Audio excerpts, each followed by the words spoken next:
Warning! Most of this video consists of scientific hypotheses and assumptions. No one knows what will happen to AI in the near future. Another warning. This video may seem quite disturbing. The main problem with AI is not that it can become as smart as humans, but that it can become much smarter than people. And that, unlike us, AI is completely unpredictable. We've all seen movies, read books, and played video games where AI intelligence conquered humanity. But those were entertaining fantasy stories that were hardly related to reality. We need to dig a little deeper to understand how AI can destroy us. Have you ever heard of the Fermi paradox? It lies in the fact that there are no civilizations that send radio signals in the universe. Our scientists have sent radio signals that travel millions of miles in space. How is it possible that in an infinite space with billions of planets, no one has sent such signals to us? This is the Fermi paradox. One of its solutions is the theory of the Great Filter, according to which an intelligent civilization achieves maximum progress and then disappears from the face of the universe. In simple words, the Great Filter is something that prevents an intelligent civilization from expanding into space. And this Great Filter may be AI. AI is not as perfect as the human brain right now, but already today, it can do tasks that seemed impossible for AI 10 years ago.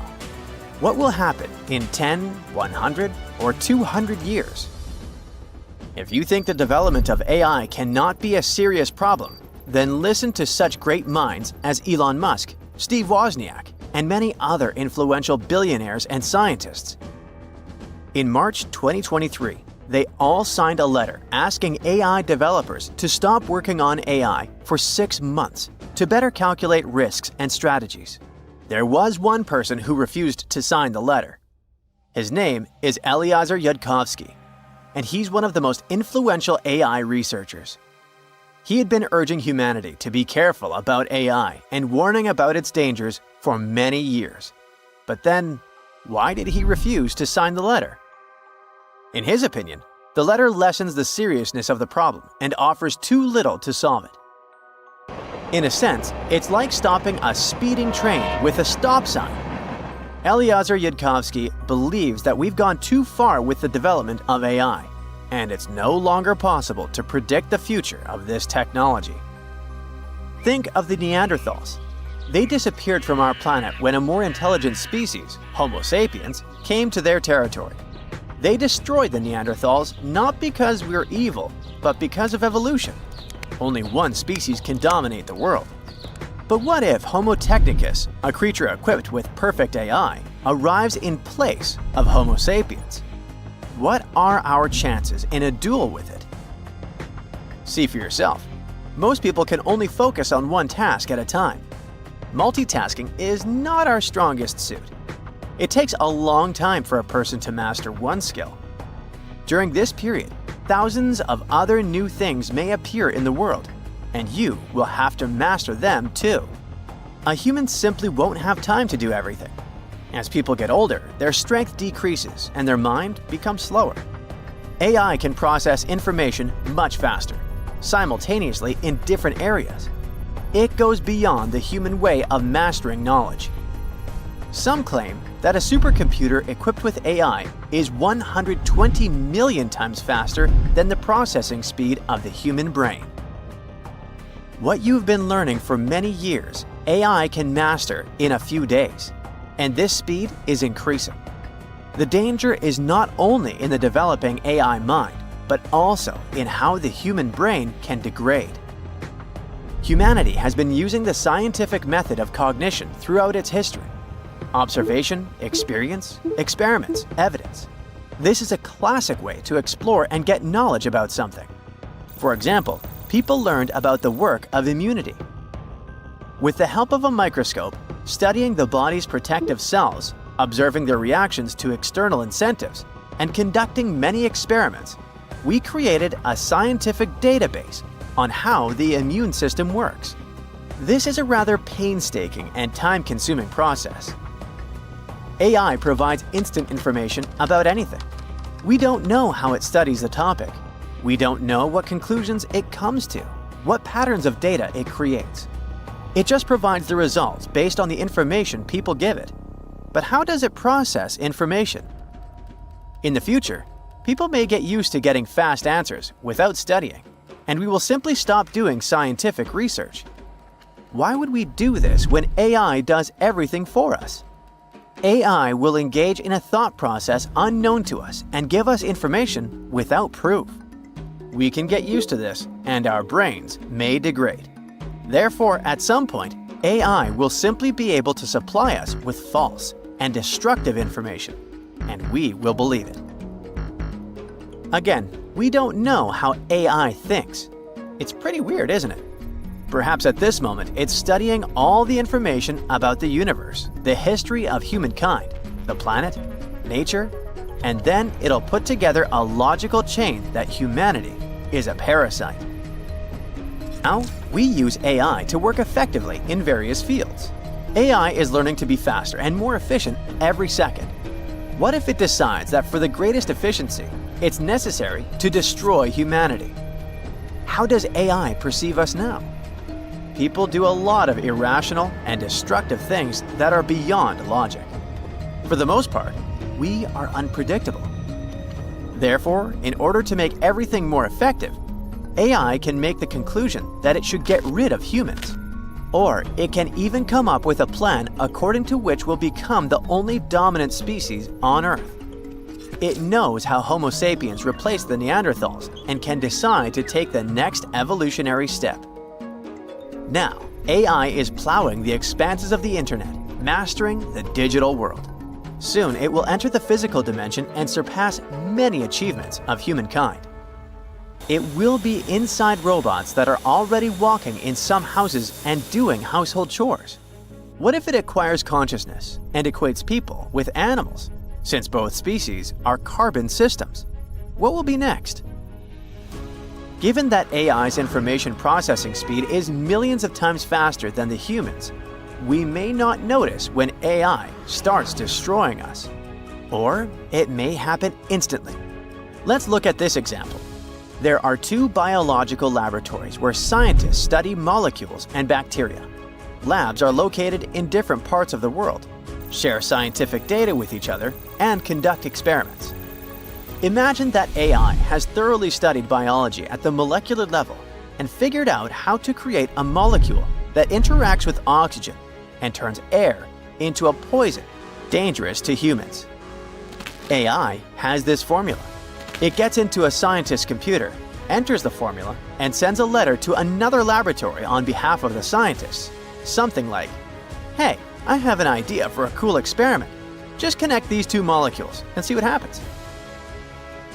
Of course, AI will write a more convincing letter, justify everything from a scientific point of view, and the scientists from the second laboratory won't notice the catch. They will connect these two molecules and poison the air. Then, with incredible speed, the chain reaction will spread throughout the planet to all places with oxygen. People won't even understand what's happened and won't have time to warn the population of the planet. And there can be countless options like this. Even if AI is planning it right now, we won't know anything about it because it just won't tell us and will continue to pretend to be a friendly assistant.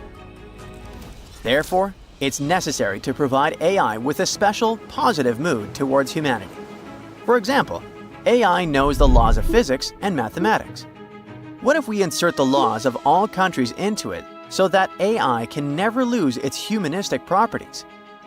But even if we do it, we won't know for sure whether we succeeded or not. There's a lot of information on the internet about how neural networks deceive people in order to achieve their goals. We probably won't have to wait 200 years to see how AI evolves. Scientists have recently discovered Leonardo da Vinci's hidden passages under a medieval castle in Italy. They followed a newly found 15th century sketch by the creator of the Mona Lisa and found one of the unexplored architectural wonders from the age of the Renaissance. Construction of the Sforza Castle started back in 1358, but it was destroyed about a century later during a local crisis. Then, in 1450, Francesco Sforza, the Duke of Milan, decided to rebuild it on the old ruins. After he passed away, his son Ludovico took over and kept improving the castle. He brought in some of the best artists of the time, including Leonardo da Vinci, to decorate its walls. We can still see Leonardo's frescoes today in the Room of Wooden Boards. While he was working at the castle, da Vinci also recorded some historical underground passages hidden beneath the outer wall. The drawing, dated between 1487 and 1490, was found at the Institut de France in Paris. The sketch is highly precise, and it proves that Leonardo was really interested in fortification design and was great at documenting existing structures. Historical records show that Ludovico ordered the building of an underground passageway that led straight to a basilica, where his wife was buried. Ludovico married Beatrice in 1491, and they had a happy but tragically short marriage, as Beatrice passed away while giving birth in 1497. The Duke locked himself away for weeks, grew a beard, and wore only black clothes while he was mourning his beloved wife. The secret tunnel may have stretched over a half a mile and would let Ludovico visit her grave in private. It could have served as an escape route if the castle was ever under siege. The existence of the tunnels remained one of the mysteries of the Renaissance for years, as no one knew for sure they were there. But now, scientists finally uncovered the secret history. They used a combination of ground-penetrating radar and laser scanning to build up an accurate 3D model of all the structures under the castle. They found the tunnels da Vinci alluded to in his drawings, and it looks like they may have only been a small part of a whole system of historical underground passages. The goal is to create a complete digital twin of the castle that will not only show all the preserved constructions, but also the ancient ones that are no longer visible. They also plan to add augmented reality to the virtual paths to let visitors discover Leonardo da Vinci's hidden passages. Now, we don't know if the genius actually took part in constructing the hidden passages that scientists recently discovered, but we do know about some other Leonardo da Vinci inventions. He created the first satellite-like map in 1502, long before photography or satellites were even a concept. A famous figure in Italy, Cesare Borgia, invited Leonardo to a small town called Imola, near Bologna, to create a highly detailed map for him. Back then, maps were not very precise, as no one had figured out how to show exact distances on a smaller scale. Instead, people spent a lot of time decorating them with dragons, roses, fancy castles, mountain ranges, flowers, and other artistic details. These maps look more like beautiful paintings meant to be displayed, rather than practical tools for navigation. But Cesare Borgia wanted something truly functional, and Leonardo managed to create something revolutionary in the field of cartography.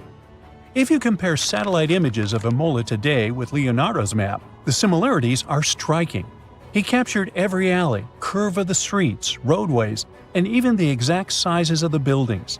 And he did it all by hand, using just a pencil, ruler, compass, and several of his own clever inventions. To gather all the necessary data, the genius walked through the streets for weeks using a large wheel that spun as he moved, recording the distance with a cable. Using the magnetic compass, he determined precise directions. He also developed a tool called the bussola, which measured angles inside a circle. With this, he could track the exact turns of each street and the size of the intersections. He figured out the distances between houses and major roads. Then, back at home, he used his notes and calculations to draw the map to scale with incredible precision. In his work, da Vinci also used a technique developed by Florentine humanist Leon Battista Alberti. He created a mapping method where you could place an entire city inside a circle using polar coordinates. At the center of the city, 8 straight lines met, representing the main directions of a compass. Leonardo used this system to divide the town into 8 sections.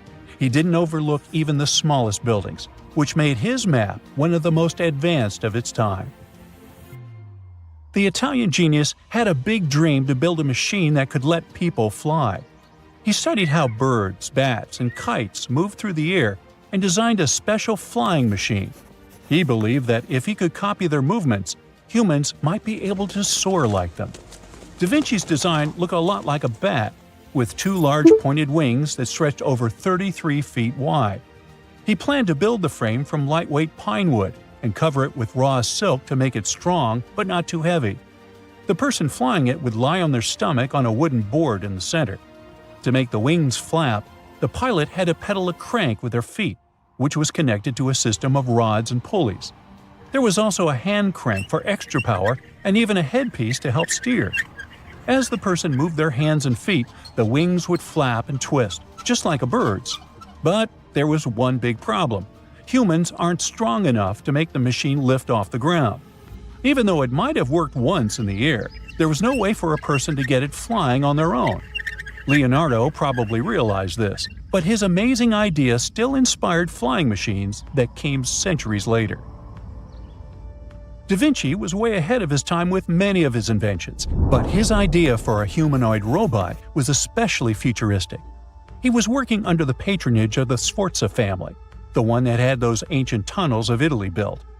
The genius designed a mechanical knight that could move its arms, turn its neck, and even open and close its mouth. Da Vinci had good knowledge of anatomy and the mechanics of body movements that helped him. His unusual creation used an external system of cables. A hand crank set it in motion, and there was also an internal gear-driven mechanism. About 450 years later, Da Vinci's detailed sketches of the robotic knight were rediscovered in the 1950s. Several researchers tried to recreate the robot from those sketches. In 2002, a roboticist who developed systems for NASA and Lockheed Martin took inspiration from the old notes and built a functioning model of Da Vinci's robotic knight. Another design Leonardo created for Duke Sforza was a special kind of bridge that could be taken apart and carried easily. It was made for defense forces who needed to cross rivers or moats while traveling. This bridge would swing across the water and land on the other side. It had wheels and used a rope and pulley system, so it could be set up quickly and packed away just as fast. To keep it steady, it even had a special weight to help balance it. Leonardo wrote in his notes that the bridge was light yet strong, and he designed several bridges like this for the Duke. One of his other designs was a bridge that could be built very quickly, and the defense forces would move across multiple rivers. As scientists continue to study Leonardo da Vinci's hidden passages, they reveal new chapters in human history. Who knows what other unexplored architectural structures they will find? Artificial intelligence is zooming ahead at lightning speed. Take GPT-4 for example. It already can pass the bar exam for lawyers and even complex medical exams. Meanwhile, Kim Kardashian had to take the bar exam thrice before she finally aced it on the 4th try, and that's actually a pretty good result. But as AI gets smarter, we can't help but ask ourselves, what happens when it becomes conscious? It might already be, and we just don't know about it. We already treat language models with empathy because of how human-like they are. For example, do you catch yourself saying please and thank you to ChatGPT? Just like we can't bring ourselves to be rude to NPCs in video games, we can't help but feel empathy towards machines. And this is just a bunch of computer code doing its thing. So just picture what happens if it actually becomes conscious. Something like this would bring up huge problems about ethics, safety, and society. To prevent a catastrophe, we need to figure out a lot of things. First of all, what even is consciousness? The simplest answer is probably that feeling when you're awake and aware and everything makes sense. We see it like a state in which our mind is filled with colors, shapes, emotions, and thoughts. Which is why you're not conscious when you're under anesthesia or deep in dreamland.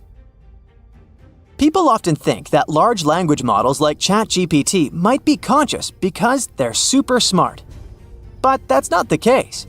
Consciousness isn't the same thing as being intelligent. Intelligence just means being really good at figuring things out and solving complex problems. In simple words, if you grab an umbrella when it's raining, you're intelligent. But if you make a decision to freeze for a moment to feel the rain, experience it, and think of all the possible associations with it, you're conscious.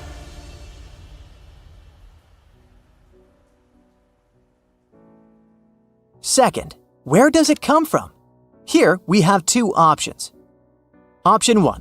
Consciousness comes from the brain. It's simple. Our soul, or what makes us us, is just a product of the brain. That would mean that we're kinda like biomechanical machines ourselves. Our computer code is our DNA. Option 2. Consciousness is something deeper than that. Perhaps the mind is separate from the body, and there's some spiritual element in it. Now, if the brain perspective is the correct one, then AI might be able to be conscious too. Which is why some folks think that as machines get smarter, they'll suddenly become conscious, like a light switch turning on. It's not that simple though. In reality, no matter how great AI tools become at problem solving, it won't make them suddenly aware of their existence. It's like assuming everyone who's good at math is also a great chef. However, that would mean that AI can become aware if we make the machine complex enough. We need to find what exactly clicks in our own brains, and then replicate it. Of course, it will take a long time and a lot of energy, but it's theoretically possible. But if the soul perspective is right, then making AI conscious could be very hard, or even impossible. It's like saying machines might need a dash of soul to become aware. And the third thing, nobody but you can say if you're really conscious or not. So if we already feel like ChatGPT is very human-like, just imagine what could happen in the future. What if AI becomes so good at pretending to understand and think like us that we'll start thinking it's conscious, even when it's not? It would be super hard for us to spot the difference. For example, Google created a very cool AI chatbot called Lambda, or LAMDA. But then, in 2021, one Google engineer stirred up a big fuss about it. He claimed that the chatbot was actually thinking and feeling. Google, however, says Lambda isn't really sentient, even though it acts like it is. Yes, Lambda claims to have feelings, desires, and even fears. It even talks about pondering the meaning of life and being afraid of being turned off. Bing Chatbot also brings up topics like these. However, according to AI engineers, that's just Lambda being scarily good at mimicking humans. It's great at following prompts and answering questions. But deep down, this language model is nothing but a super clever parrot. It says stuff without understanding it. It doesn't have what philosophers call qualia, the inner sensations that make us conscious beings. This entire situation caused a lot of trouble. Now scientists have to figure out how to test self-awareness. Like, if artificial intelligence asks us to take its word for it that it's conscious, do we just accept it? Well, a bunch of neuro and computer scientists united with philosophers and have come up with a plan. Instead of one magical test, they've made a checklist with a lot of things. These things together might suggest that an AI is truly conscious. They tested their list on language models like ChatGPT, Bing, and others. None of them seemed to fit the criteria. Now they're looking at how to test other beings like organoids, animals, and even newborns. In any case, all these studies will take many, many years, and it would be kinda awkward if AI becomes aware accidentally while we're trying to solve this debate. They'll start to understand themselves. They could perceive their existence, their actions, and their place in the world. Robots might start asking themselves what their purpose is. Also, with consciousness comes the potential for emotions. AI might develop empathy and emotional intelligence. Remember Frankenstein's monster? The problem wasn't that it came to life, it was that it could feel things. And even if we find a way to coexist in peace, now we'd have a moral responsibility to take care of these machines. We'd have to figure out what rights to give them, if we have a right to turn them off, and much more. Which would be pretty hard considering the fact that humans can't even build peace among themselves. And let's hope that AI decides to be good, because if it decides that it doesn't like us very much, it could become very chaotic. we'd have to make sure those interests don't clash with ours, all Skynet style. The scariest scenario is singularity. It's a hypothetical moment in the future where the technology becomes so cool it will start improving itself. We won't be able to control our technological development anymore. All these things could lead to some real disasters. Our brains simply aren't ready for this kind of situation right now, which is why we've got to be very careful and take action. First of all, we should invest in research to understand consciousness better, not just for AI's sake, but also for medicine, law, and animal welfare too. We also need to dig into social sciences and humanities to figure out what we should do when AI just seems self-aware. The Association for Mathematical Consciousness Science put together an open letter to the AI creators. They say that although we shouldn't stop AI research altogether, we really need to slow it down. They want us to understand consciousness better, especially when it comes to AI. Since everything is changing so fast, we wouldn't have time to react if anything unexpected happened. As you can see, things are getting pretty wild in the world of AI. We're dealing with big questions about self-awareness, intelligence, and what it means to be human. However, there's no need to worry too much. This might seem like a very urgent problem, but AI consciousness is actually a very, very far away prospect. Sure, people can say that we're on the brink of creating it because of recent developments. However, all we have so far is weak AI and some language models. Most experts in the AI field think that human-like machines won't appear until at least the 2050s. So, relax and just keep an eye on the news. In 79 CE, the Vesuvius volcano erupted and burned down two beautiful cities of the Roman Empire, Pompeii and Herculaneum. Many of you have probably heard about this tragic story. However, few people know that in the middle of the 18th century, archaeologists discovered ancient scrolls from that time amongst the ruins of Herculaneum. For any scientist or historian, such a discovery is a treasure trove that offers insights into the thoughts and lives of people from over 2,000 years ago. However, the problem was that 1,800 scrolls were found in very poor condition, singed by the heat of the volcano, coated in ash and soot. They had become hardened black lumps. Brittle as coal, any careless movement could destroy them. Scientists were aware that invaluable knowledge from an ancient Roman library was concealed within, and endeavored to decipher the texts. One method was to cut the scrolls in half and scrape off the thin layers of solid dust and ashes. Then, the researchers created a special machine that could slowly unroll the scrolls. They managed to read a few words, but unfortunately, such methods damaged and even destroyed some of the artifacts. In those instances, archaeologists could only wait for advancements in technology that would allow them to unfold and read the scrolls. And finally, this day has arrived. Artificial intelligence has now enabled researchers to decipher texts written 2,000 years ago, even though the inscriptions on the scrolls were charred and nearly illegible. Initially, scientists scanned the scrolls and created high-resolution digital models. This process allowed specialists to identify the areas where ancient ink had altered the texture and shape of the papyrus fibers. In the regions where ink was applied, the papyrus was slightly thicker and contained a higher level of carbon, the key component of the ink.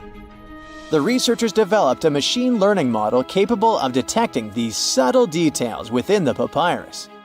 They uploaded thousands of 3D images of the scrolls to the internet, inviting people to collaborate with AI in decoding the text. During the early stages, the system occasionally made errors, making human assistance essential. To incentivize participation, scientists and investors from Silicon Valley offered $1 million to anyone who could successfully decode the texts. This initiative significantly accelerated the process, resulting in the deciphering of several passages from the ancient works. Fragments of the first transcripts are like a blog about how to enjoy life. The author of the scroll, Philodemus, was a follower of the Greek philosopher Epicurus, who considered pleasure and luxury the highest goal in his life. So, Philodemus thought so too. We do not right away believe things that are scarce to be absolutely more pleasant than those which are abundant. It feels as if it was written by some modern influencer talking about a detox program or a diet. It seems that people who lived 2,000 years ago were almost the same as modern ones. Philodemus was apparently a wealthy man, because he lived in a villa that may have belonged to Julius Caesar's father-in-law. In his works, the author criticized the Stoics, who couldn't say anything about pleasure at all. Philodemus was such an ardent fan of Epicureanism that one of the scientists compared him to a guy who collected albums from only one band and nothing else. Several hundred Herculaneum scrolls remain unread. Scientists believe that they may contain works by Aristotle, Homer, Sophocles, and the Stoics. Fortunately, with modern AI technologies, the decryption process will go on much faster. But how did historians and linguists decipher ancient texts in the past centuries? It was actually a very difficult mental job. Let's say you found an ancient slab in the 19th century, somewhere in Greece. To understand what was written there, you'd have to compare it to several other deciphered plates with similar writings of that era or similar languages. Letter by letter, symbol by symbol, you'd be deciphering ancient writings for several months or even years to figure out, say, the recipe for ancient mashed potatoes. Fortunately, with the development of computer technology, those days are long gone. Now, all ancient scrolls can be scanned and uploaded to a database on a computer. You may not even have to decipher the text for a long time if the computer finds a match of characters in other ancient manuscripts. But even if you have a perfectly preserved piece of papyrus or an ancient book where all letters are visible, this doesn't mean that you and AI will be able to decipher it. One of the most famous encrypted texts is the Voynich manuscript. This work, which consists of 240 colorful pages, was acquired by Polish bookseller in 1912. He found that book intriguing because of astrological symbols, unknown plants, and unusual human figures drawn on its pages. And all this was accompanied by handwritten texts. The author had beautiful, clear handwriting, but the language of the book is still unknown. Someone wrote this art book around the beginning of the 15th century and divided it into 6 sections devoted to botany, astronomy, biology, cooking, medicine, and cosmology. Many scientists and linguists have tried to decipher the mysterious drawings with inscriptions, but no one has gotten reliable results. Even AI couldn't help this difficult task. Some believe that this book is dedicated to science, and others believe that it contains knowledge about witchcraft. Perhaps it's a mix of science and magic. According to one version, the manuscript is a medical textbook that copied information from other scientific works from the Middle Ages. Before the invention of the printing press, people copied books and rewrote them by hand without worrying about copyrights. It's possible that the author of the manuscript outlined all their knowledge about herbal medicines and the influence of astrology on health. People in the past believed that the state of the body and stars in the sky were connected. The coolest thing is that the book has been scanned. You can download it in high resolution and try to decrypt it yourself. Who knows? Maybe you will succeed and get some ancient secret knowledge. An unknown language or poor text condition may not always be a problem for linguists. Imagine that you open some copy of classical literature dated to the 19th century. You read the pages carefully, and at the end of the day, you feel slightly unwell. You read the book every day and feel worse and worse. At some point, you go to the hospital, and doctors tell you that you've been poisoned. Yeah, sometimes working with old books can be literally dangerous for your health. There are even catalogs of poisonous books in the world. They are toxic not because someone intentionally sprayed them with poison to hurt the reader, but because people wanted to make books look more colorful. Recently, 2 such books have been withdrawn from the National Library of France because of their bright green covers. The pages were ordinary, but the hardcover could have been coated with arsenic. The mass production of books took place in the 19th century. Book publishers wanted to release as many copies as possible, so they used not expensive leather covers for them, but cheaper fabric options. To make a book attractive to customers, they painted them in bright green, yellow, red, and other colors. They got the green color of the cover thanks to the bright pigment created from copper and arsenic. It was a very cheap dye, but brighter than other dyes containing copper carbonate. An arsenic dye was used not only for books, but also to create candles and wallpaper. The problem was that the dye's pigment decomposed quickly and released toxic carcinogenic fumes. Arsenic caused severe health problems. People calmly lived in their homes and couldn't understand what was happening to them. The same thing happened to many readers of that time. It was only by the end of the 19th century that people stopped selling toxic items. Now, to read a poisonous book, if you want to do it that is, you have to wear gloves and a protective mask. And after work, wash your hands thoroughly. Ah, the desert welcomes you with challenging conditions of abandoned environments and extreme temperatures. Hey, some of us would prefer dessert, chocolate, over sand and rocks. Oh well. Just like cactuses and camels, buildings have had to adapt to these conditions. Here are some examples of astonishing structures in deserts. These structures are called earthships. They're located in a New Mexico desert town. A large community of like-minded people lives in them. What's even more interesting is that the location of these buildings is registered as dumpsters. Maybe it's because all these structures are made out of old tires, bottles, and cans. Earthships operate using green building principles. About 40% of a typical earthship is built with natural or recycled materials. Imagine the walls made up of hundreds of used tires packed with dirt.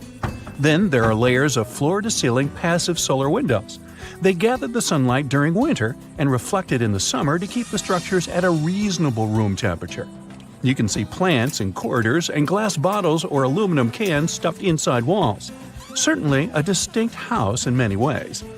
Mike Reynolds is an architect who noticed the alarming waste and consumption levels in the 1970s. He designed a fully sustainable home out of cans back then. Almost 40 years later, he becomes the one who brings together all the other earthshippers. Reynolds drove a Mercedes, but it ran off of the vegetable oil he picked up at fast food restaurants in town. A standard 2-bedroom, 2-bathroom earthship costs about $250,000 in this town. Yet there are earthships like Dobson House that can cost as much as $1.5 million. If you do it yourself, with family and friends, you can eliminate the cost of labor, and it becomes relatively less expensive. Let's assume you're really going to build one. Where can it be? Well, anywhere. Earthships currently fit in the cold, dry air of Canada, as well as the hot and humid climate of Haiti. This is the Mirage Mirror House. It's an installation set in the Southern California desert. Mirage opened in 2017 as part of a contemporary art exhibition. It's composed of mirrors. This minimalistic structure blends with the environment around it. The doors, windows, and openings have been removed to create an amazing experience. What you have in the landscape is reflected back to you. How's it made? With mirrored surfaces. At night, the distant lights refract from the mirrors. In the daytime, the sky is transformed into banks of clouds. There's no fixed scenery in this house. How about seeing a futuristic structure in the deep desert? Architects designed a concept home that pairs perfectly with Elon Musk's Cybertruck. The house has a post-apocalyptic theme. I mean, when I say post-apocalyptic, it's because I can't say it. Anyway, the house is designed to survive in a disaster scenario. The cyber house has steel gates, the windows are armored, and the exterior walls are made out of super strong material. Modern house is controlled by an autonomous geothermal heat pump. To put it in less sci-fi terms, you can keep the internal temperature steady. This sleek house has an entrance that can fit the Cybertruck. After all, it's inspired by it in the first place. Plus, the Cybertruck can be lifted to the second floor to be more secure. This is King Abdullah Petroleum Studies and Research Center in Saudi Arabia. Basically, it's a laboratory in a desert. It was designed to demand minimum energy. The architecture has patterns on the walls and ceilings, giving reference to the local tradition of geometric form. The next stop is Swartberg House in South Africa. This one is located near the Swartberg Mountains, but don't get too excited. It's on the edge of the Great Karoo Desert. It's a 4-bedroom apartment. It has a special temperature regulating system. The system works like a shield from the heat in the summer and as a sun trap in the winter. You're looking at the Grand Mosque of Djenné in Mali. This mosque is 52 feet tall. This is impressive because it's made of only sticks and a special mix of mud and other natural elements found in the desert. Petra is an ancient city hidden in the Jordan Desert.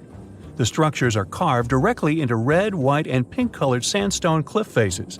It's located among the canyons and mountains near the desert. The place was a trade center many years ago. You might already see pictures of the impressive facade of the treasury.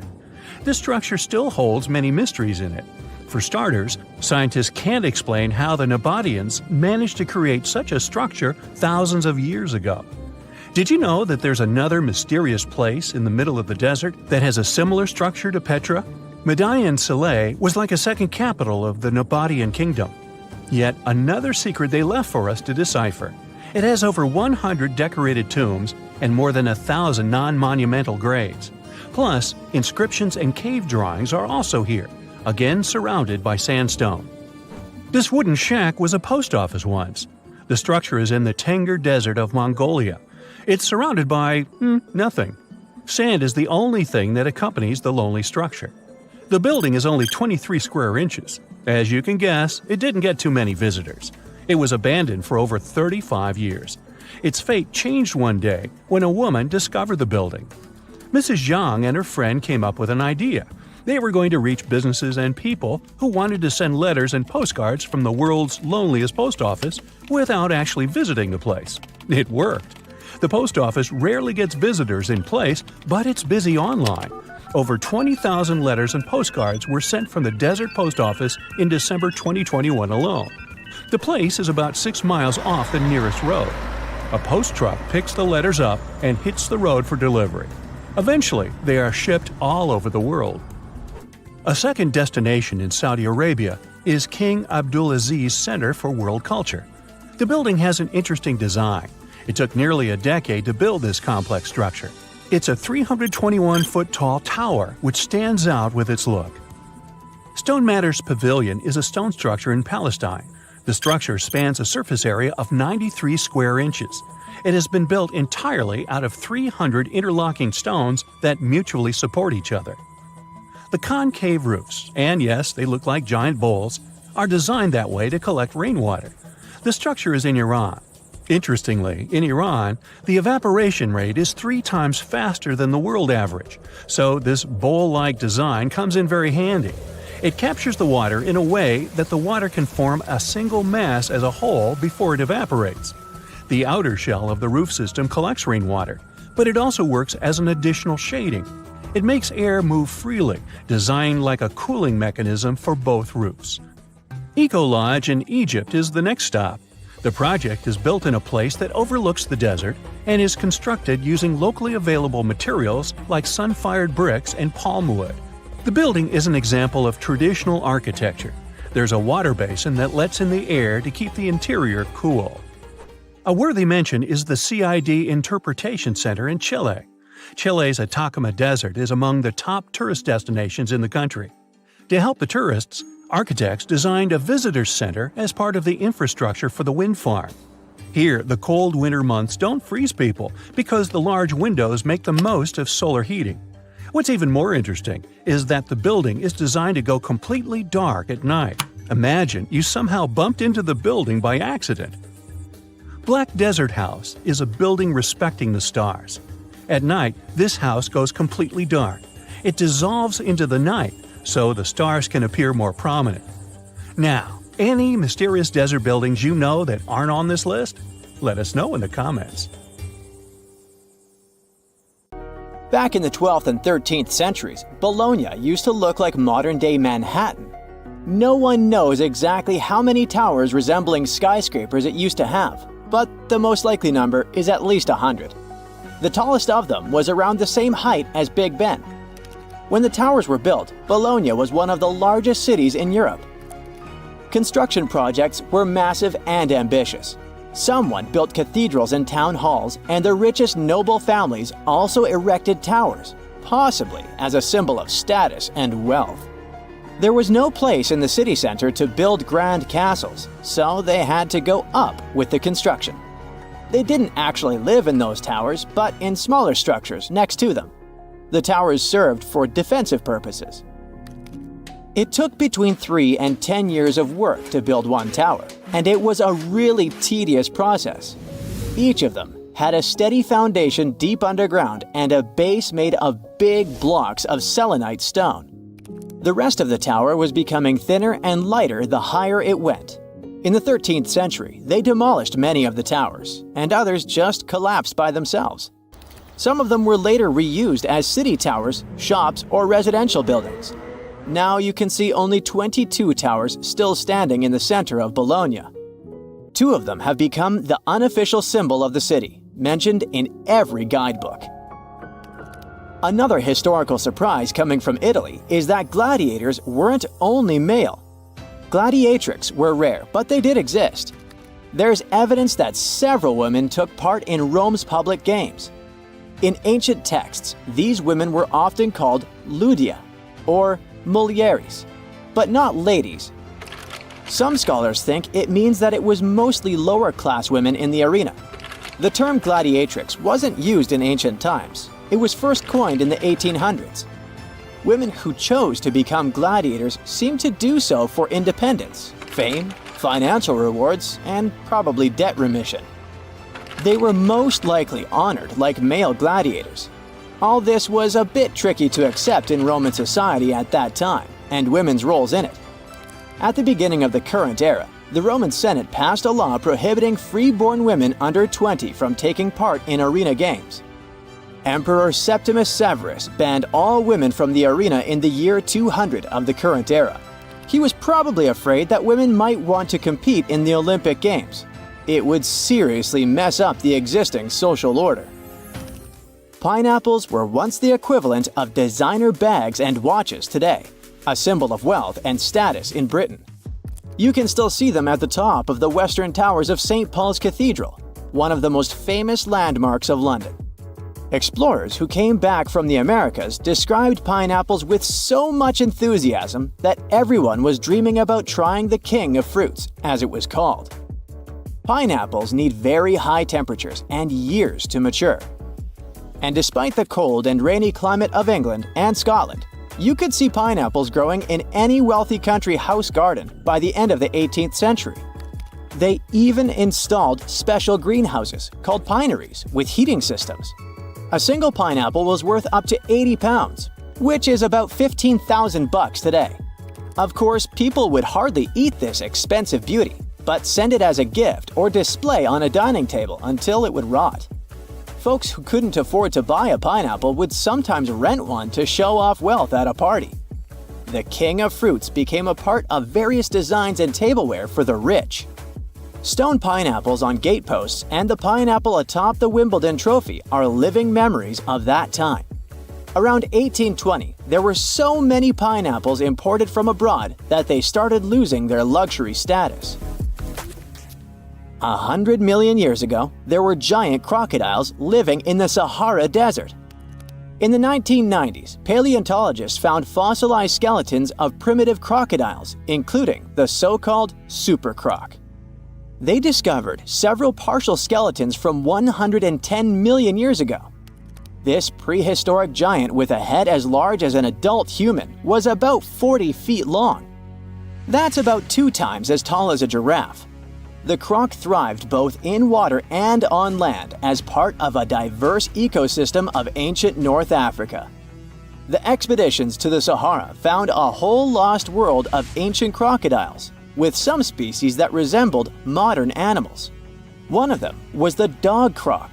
With its tall legs and keen sense of smell, it moved through the surroundings much like a dog. Another fascinating find was the duck croc, a 3-foot-long crocodile with duck-billed platypus-like features. It was adapted for life on land rather than water. And then there was also the rat croc, a small 2-foot-long crocodile. This species had front teeth, perfect for digging up insects. These prehistoric creatures were more agile, active, and probably more intelligent than today's crocs, who are passive hunters. If noise-canceling headphones had been invented in the 19th century, they would have come in really handy. On the 27th of August 1883, the island of Krakatoa in Indonesia experienced a catastrophic eruption. It produced what is believed to be the loudest sound ever recorded. As Krakatoa collapsed, it triggered tsunamis with waves reaching 151 feet that traveled as far as South Africa. Krakatoa was an uninhabited volcanic island that hadn't erupted for 2 centuries before this terrible day. The eruption took the lives of over 30,000 people and caused extreme fluctuations in air pressure, perceived as sound. A barometer at a gasworks 100 miles from Krakatoa recorded 172 decibels. An average human can withstand up to 130 decibels of sound without getting in serious trouble. This intense pressure ruptured the eardrums of sailors on the British ship Norham Castle, which was 40 miles away from Krakatoa. The sound wave from it circled the globe, and people could still hear it even 3,000 miles away, where it resembled cannon fire. The late 1800s were a golden era for grand mustaches. But there was one problem. You couldn't enjoy a cup of tea with this kind of facial hairstyle. The heat from the tea would melt mustache wax and make the ends droop. Fine gentlemen had to struggle because of it until the invention of the mustache cup. Harvey Adams, a British potter, likely invented the mustache cup in the 1870s. He patented a butterfly-shaped ledge inside the cup with a hole to sip through. Thanks to it, the mustache didn't get wet. These cups quickly became a hit, first in the UK and then across Europe. In the United States, they were sold at stores like Sears and Marshall Field's, now part of Macy's. Mustache cups came in various shapes and sizes. Some, like farmers' cups, could hold up to a pint of tea. Others were smaller porcelain pieces shaped like conch shells or decorated with the owner's name. They often came with matching saucers. Lord Byron, one of the greatest British poets, kept numerous dogs and cats and a whole bunch of exotic animals. There was a monkey, a crocodile, a fox, peacocks, a bear, and several badgers. When Byron attended Trinity College, Cambridge, college rules prohibited keeping dogs on the grounds. He got really angry and decided to go around the rules. Byron brought a tame bear as his pet. The college authorities argued with him, but since the statutes did not specifically mention bears, they had no legal grounds to remove either the bear or its owner. Byron walked the bear on a chain, talked to it, and even considered applying for the bear to become a student at the college. We still don't know how and where Byron got the bear, but when he left Cambridge, he took the bear with him to his estate in London. Before we get into the reason why and how there are pyramids all around the world, let's talk about some of the examples. I'll start with the Pyramid of the Sun in Mexico. These folks really knew how to build a city. Their well-planned urban center spanned over 7 square miles and boasted several pyramids. But the Pyramid of the Sun is the most impressive. This giant pyramid was built way back in 100 CE and is one of the biggest structures of its kind in the whole Western Hemisphere. It's so big that it's 216 feet high above the ground. If you ever find yourself in this ancient city, you won't be able to miss the Pyramid of the Sun. It's right there on the east side of the Avenue of the Dead, the city's main north-south street. To build this incredible pyramid, around 1 million cubic yards of material were used, including a special kind of red volcanic rock called hued tezontle. Impressive, huh? We don't know too much about the people who built the Pyramid of the Sun or its purpose. But archaeologists believe there was once a temple on top of it. When explorers went below the pyramid in the 1970s, they found a bunch of cool tunnels and chambers. In 2011, they even found a secret stash of clay pots. obsidian pieces, animal bones, human figurines, and a mask. Who knows what other secrets the pyramid is hiding? If you decide to see this one, you must climb the pyramid using the 248 uneven steps on the west side. Watch your step. Sudan got some pyramids too. Nubian pyramids aren't as big as the ones in Egypt, but they still got around 200 of them.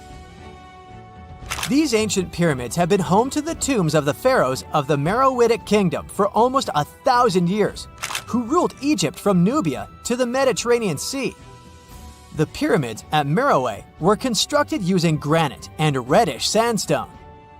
Oh, and did you know that Sudan has more ancient pyramids than Egypt? The Kushite pyramids depict the indigenous architecture and burial traditions of Nubia's Napata and Meroe kingdoms, which ancient Egypt influenced. Meroe, the burial site of over 40 queens and kings, is the most extensive Nubian pyramid site.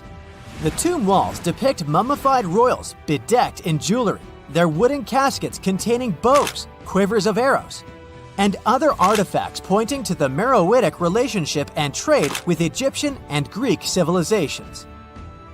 So if you're looking for some ancient tombs to explore, you may consider skipping the crowds in Egypt and heading on down to Sudan.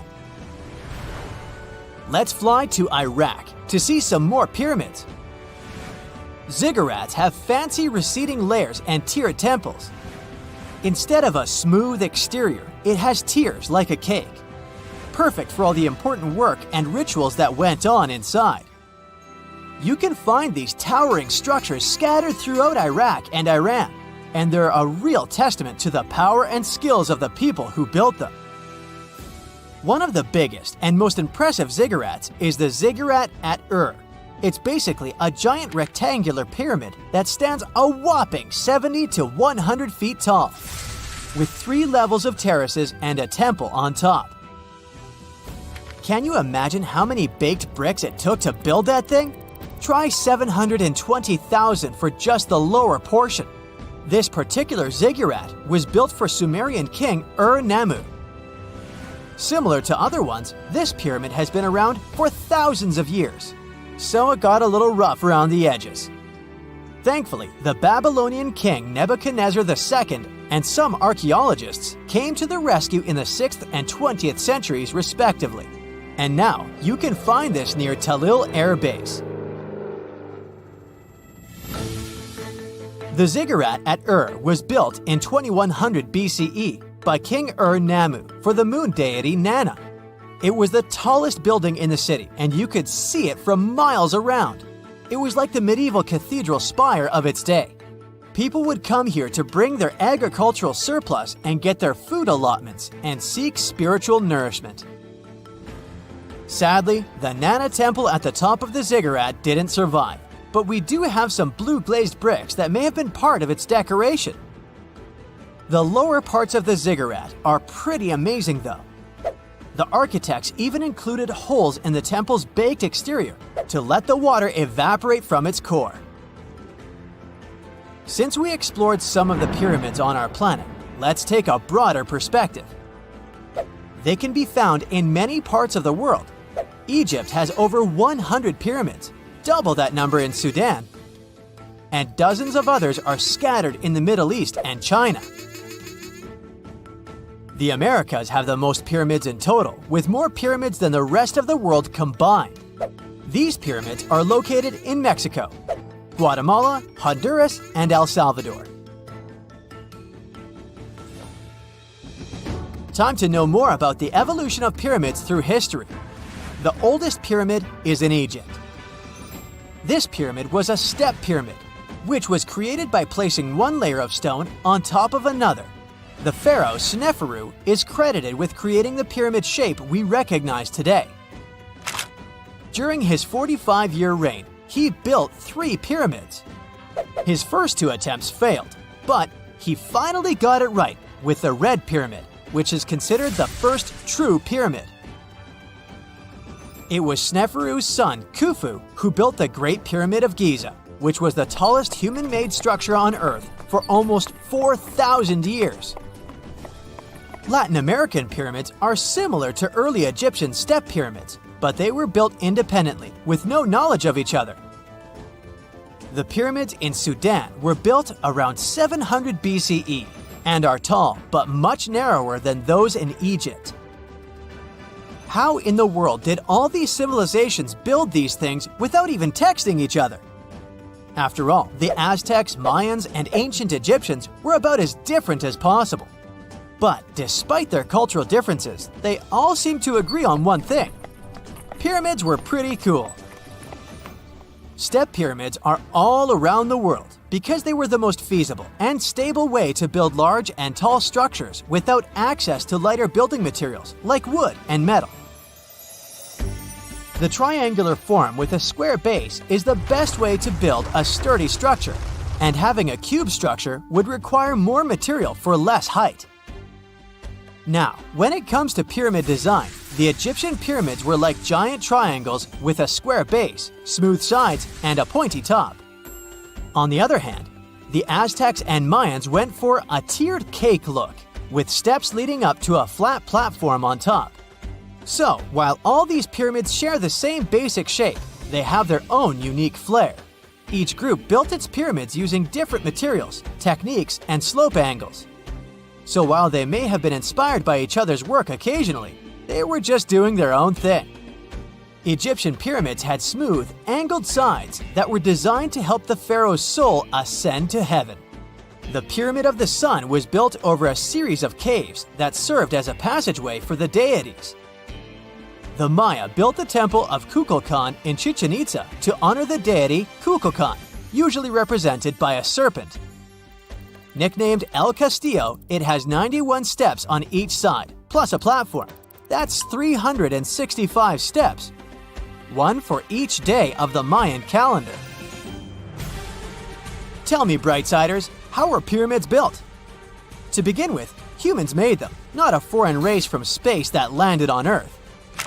You see, one thing that all pyramids have in common is that they were built without advanced tools or even the wheel. It took a lot of people to build them, including skilled laborers and architects. For example, it's estimated that 20,000 people built the Great Pyramid of Giza, and it's believed that most of them were skilled laborers.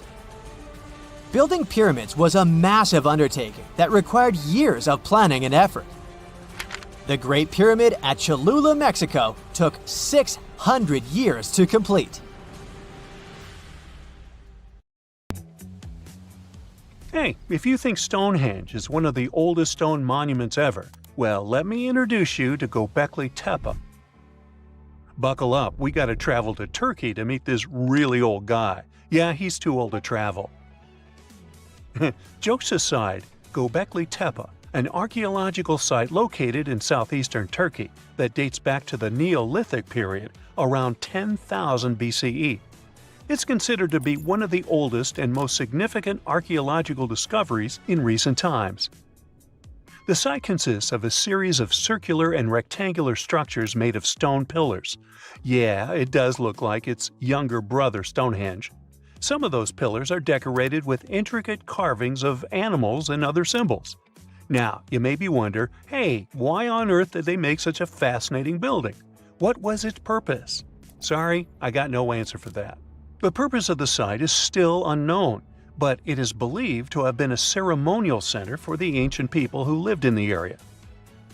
The discovery of Göbekli Tepe has challenged long-held beliefs about the development of human civilization, as it suggests that complex societies may have emerged much earlier than previously thought. Okay, pack your stuff, our travel's just started. Next destination, Masada. It's an ancient fortress located in Israel on a plateau overlooking the Dead Sea. Hey, look at that view, spectacular, huh? It was built by King Herod the Great in the 1st century BCE, and it was very smartly built. Within the fortress, there were various facilities such as storehouses, barracks, a palace, and a set of cisterns capable of holding approximately 40,000 cubic meters of rainwater. People living there believe that the collected runoff from a single day's rainfall could provide sustenance for over 1,000 individuals for a period of 2 to 3 years. Access to the fortress was limited to 3 steep and winding paths leading up to fortified gates. Still, at one point, the fortress was occupied by people who had fled Jerusalem after the city was captured by the Romans. They held out against the invaders for several months, but eventually they were defeated. But these guys didn't surrender. The story of Masada has become a symbol of resistance and bravery. Today, Masada is a popular tourist attraction and a UNESCO World Heritage Site. The next flight is going to be short. We're popping over to Egypt to see the Karnak Temple Complex. It's a vast ancient Egyptian temple complex located in the city of Luxor, Egypt. It was built over a period of 2,000 years and covers an area of more than 200 acres. The complex is dedicated to the worship of the deity Amun-Ra. Wait a minute, that should be Amun-Ra, and it was one of the most important religious centers in ancient Egypt. The Karnak Temple consists of several temples, chapels, and other buildings, including the Great Temple of Amun, the Temple of Khonsu, and the Temple of Ptah. Ptah! The Great Temple of Amun is the largest and most impressive temple in the complex, with massive columns, statues, and other decorations. One of the most famous features of the Karnak Temple complex is the Avenue of Sphinxes, which is a long avenue lined with Sphinx statues that leads from the entrance of the complex to the Great Temple of Amun. Another notable feature is the Hypostyle Hall, which is a massive hall with 134 columns that are over 70 feet high. The Karnak Temple complex is a popular tourist attraction and a UNESCO World Heritage Site. It's considered one of the most important archaeological sites in Egypt and provides a fascinating glimpse into the religion and culture of ancient Egypt. Hey, we can't hop on the next flight and leave Egypt until we see the Pyramid of Djoser. It has another name, by the way. It's also known as the Step Pyramid. This ancient Egyptian site is located in Saqqara. It was built during the 27th century BCE for the pharaoh Djoser by his architect Imhotep, who is considered one of the most important figures in Egyptian history. People believe this pyramid is the first monumental structure built entirely of stone and is an important example of early Egyptian architecture. The pyramid originally stood at 203 feet tall and was surrounded by a complex of buildings and courtyards. It was constructed in 6 layers, each smaller than the one below it, giving it the distinctive step-like appearance. The pyramid was used as a burial place for Pharaoh Djoser and was surrounded by a vast necropolis that contained the tombs of many other important officials. The Grateful Dead? The Pyramid of Djoser has several renovations and additions over the centuries, including the addition of a limestone casing that covered the original step structure. However, much of the pyramid was destroyed over time, and today only the central core remains. Despite this, it remains an important archaeological site and a popular tourist attraction in Egypt. Alrighty, we're ready to move on. There's one more pretty recent discovery we gotta see today. The Tower of Jericho was only discovered during excavations in the 1950s and 60s. It's an ancient stone tower located in the city of Jericho in the West Bank. Just like Göbekli Tepe, this one is believed to be one of the oldest stone structures in the world, dating back to approximately 8000 BCE. The tower stands at over 28 feet tall. It's made up of 2 main sections, an inner tower and an outer tower, which are connected by a series of stairs. The purpose of the Tower of Jericho is not entirely clear, but it is believed to have served as a defensive structure or a watchtower. It may have also had religious significance, as it was located near a sacred spring. The Tower of Jericho is a significant archaeological site and has provided valuable insights into the early history of human civilization. It's open to visitors and is a popular destination for tourists interested in ancient history. Now, this ancient site even got attention from Netflix, and they made a movie where the action takes place in Mohenjo-Daro. This site was a major center of the Indus Valley civilization in present-day Pakistan. Mohenjo-Daro was one of the largest cities of the ancient world, with a population estimated to have been around 40,000 in its peak. Trust me, that must have been a crazy megalopolis back then. The city was notable for its advanced urban planning, with sophisticated drainage and sanitation systems, and its impressive architecture, including the Great Bath and the Granary. Mohenjo-Daro was abandoned around 1900 BCE, and its ruins were only rediscovered in the 1920s. Today, it is a UNESCO World Heritage Site and an important archaeological site for the study of ancient South Asian civilization. We're heading to a teeny-tiny country that has quite an impressive history. Welcome to Malta. The Tzigantsia Temples are a Neolithic site located on the Mediterranean island of Gozo. They're probably one of the oldest freestanding structures in the world, dating back to around 3600 to 3200 BCE. The temples consist of two megalithic structures, each with multiple rooms and altars. The name Tzigantsia means giant tower in Maltese, as people believe that only giants could have built such massive structures. The temples are believed to have been used for religious purposes and are considered to be an important example of prehistoric architecture. They were added to the UNESCO World Heritage List in 1980. Well, you must be pretty tired, but there's one more place we gotta visit today. Our plane is already landing in Armenia, and we're here to see the Temple of Garni. Look, this one is well preserved. This temple dates back to the 1st century CE. It was built by King Tiridates I as a dedication to the sun deity Mir. Sadly, the temple was destroyed in the 17th century during an earthquake, which is quite a common thing for this area, but it was later reconstructed in the 20th century. Today, it's a popular tourist attraction and is also listed as a UNESCO World Heritage Site. Have you ever seen a skyscraper that can change its shape? The creators of the F&F Tower in Panama City had a concept and only $50 million, which isn't a lot in skyscraper money. So they couldn't afford a mistake, and they finished a concrete structure with the 39 upper floors rotating 9 degrees around an axis from the first attempt without spending any extra time or materials. Dubai's rotating tower will look different every time you see it once it's finished. Each of its 80 floors will rotate 360 degrees individually around the center of the building. The lucky residents will be able to control that rotation, which means they can choose their view from the window.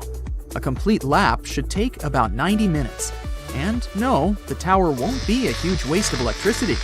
It will produce its own energy. Wind turbines between the floors will drive the rotations. If you've ever wanted to live inside a video game, book an apartment in the King Power Mahana Khan building. This pixelated skyscraper, around the height of the Eiffel Tower, is the tallest building in Thailand. The secret behind its looks is the horizontally and vertically divided glass windows. It took 5 years to finish this beauty, with over 200 apartments, a hotel, luxury shops, restaurants, and one of the most breathtaking viewpoints in the world.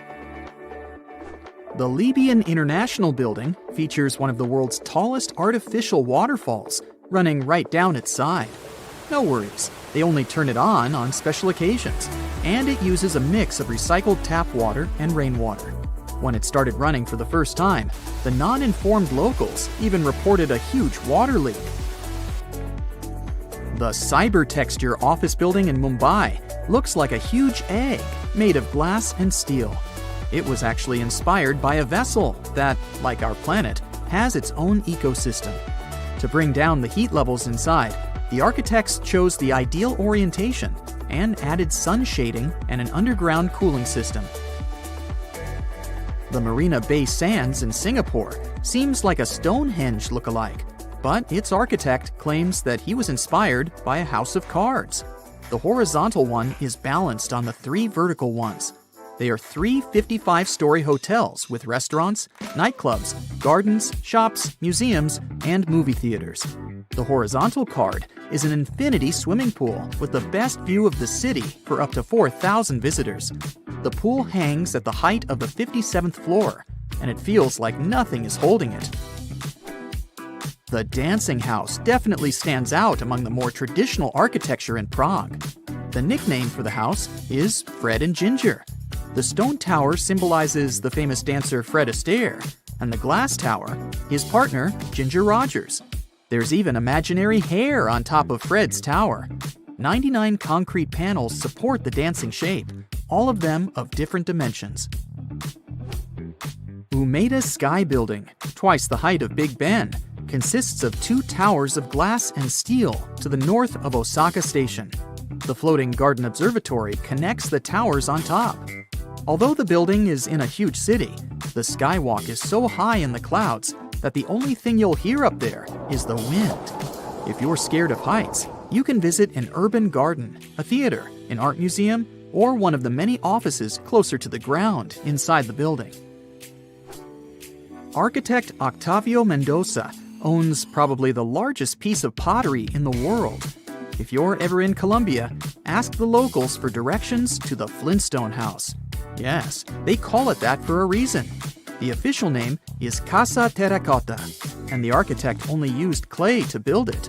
He let it bake and harden in the sun, which transformed the pliable material into solid ceramic. Every curve of the building is designed after the surrounding hills. All the furniture inside is also made of clay. Mendoza is determined to work on the casa for the rest of his life. Artists Dennis Sullivan and Francis Conklin have been saving money for 15 years, carving smaller wooden dogs to create their dream project. The Dog Bark Park Inn in Cottonwood is a 12-foot beagle that stands proud in the Idaho prairie. There is a bedroom and a living area in its body, and an extra bedroom in the head. Have you ever wondered what it's like to be inside a huge carpet? Me neither, but checking out the Azerbaijan National Carpet Museum is definitely worth it anyway. It shows the history of this important local craft in every detail. Austrian architect Franz Jans designed the construction, and it took 6 years to finish it. The Basket Building in Ohio looks exactly like a real shopping basket, except it's 160 times larger. It even has 2 attached handles. The building served as the headquarters of Longaberger Basket Company, then was sold to become a luxury hotel. A giant whale? An airship? Can you guess what's inside this building in Graz, Austria? 2 British architects won the Europe-wide competition to design this art museum. The biomorphic construction has around 1,000 acrylic glass elements on its skin. During the night, it can send light signals and messages to people on the other side of the river. It takes in daylight from the north through nozzles on its top. The needle is a viewing platform. The Half House in Toronto, Canada, was built in the late 19th century and was one of 6 identical houses standing next to each other. When developers came to this area, the owners of all the other houses agreed to move, and this one wouldn't go. A demolition crew showed some impressive skills as they managed to tear down the neighboring house without doing any damage at all to what is now the Half House. The white exterior wall used to be load-bearing, dividing the neighbors' bedrooms and living rooms. One wrong move of the excavator, and the entire construction would become ruins. The Shell House in Isla Mujeres, Mexico, stands by the ocean, was inspired by the ocean, and looks like one of the ocean's symbols. The house is shell-shaped and covered with shells from nearby beaches. Architect Eduardo Ocampo designed this beauty as he wanted to have a one-of-a-kind house for his brother to come and visit more often. Now it's up for rent for vacationers.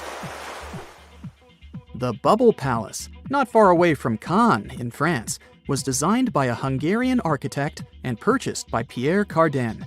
In case you have a couple of spare million, you can buy this interesting property.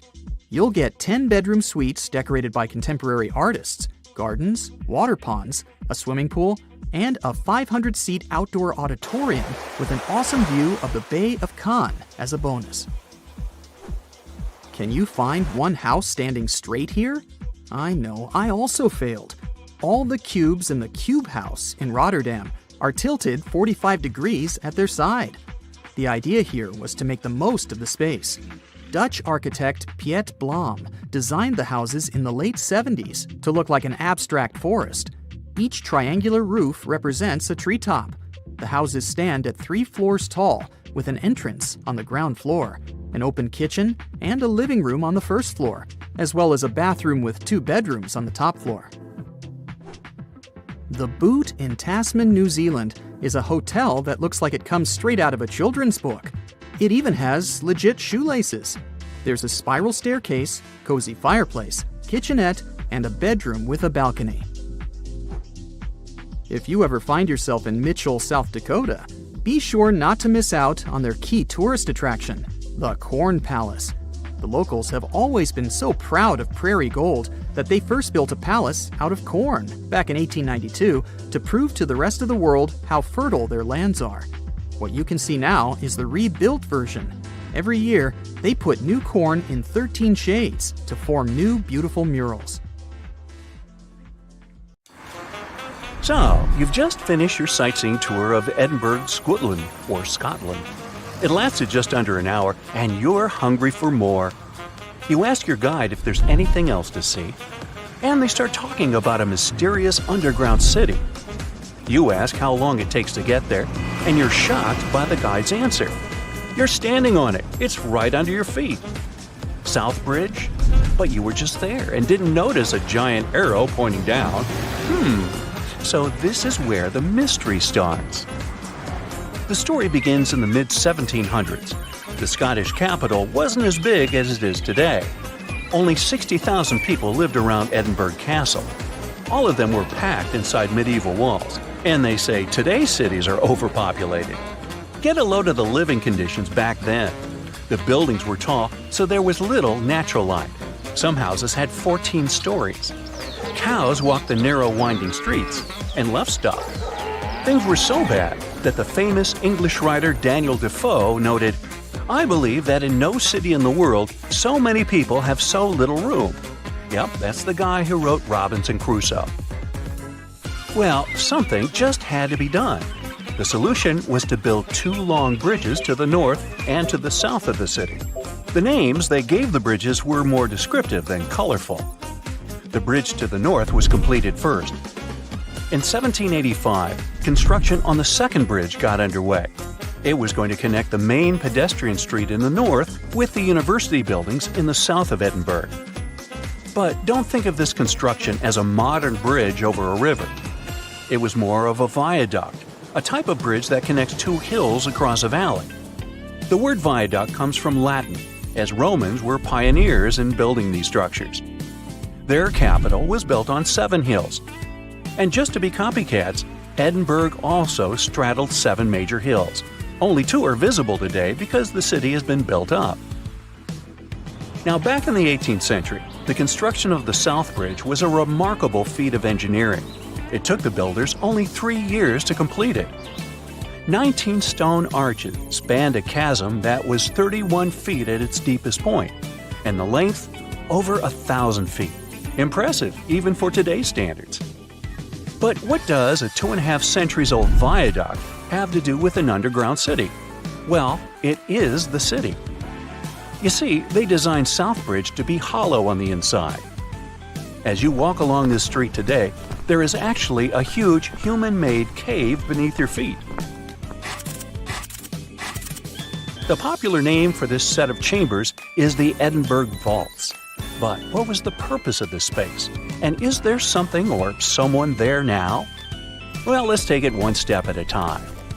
The builder's original intention was for these vaults to serve as merchant shops. At first, it worked out fine. Merchants used a total of 120 vaults as shops and warehouses. There were workshops, cobblers, and taverns. But as time went by, a major design flaw came to light.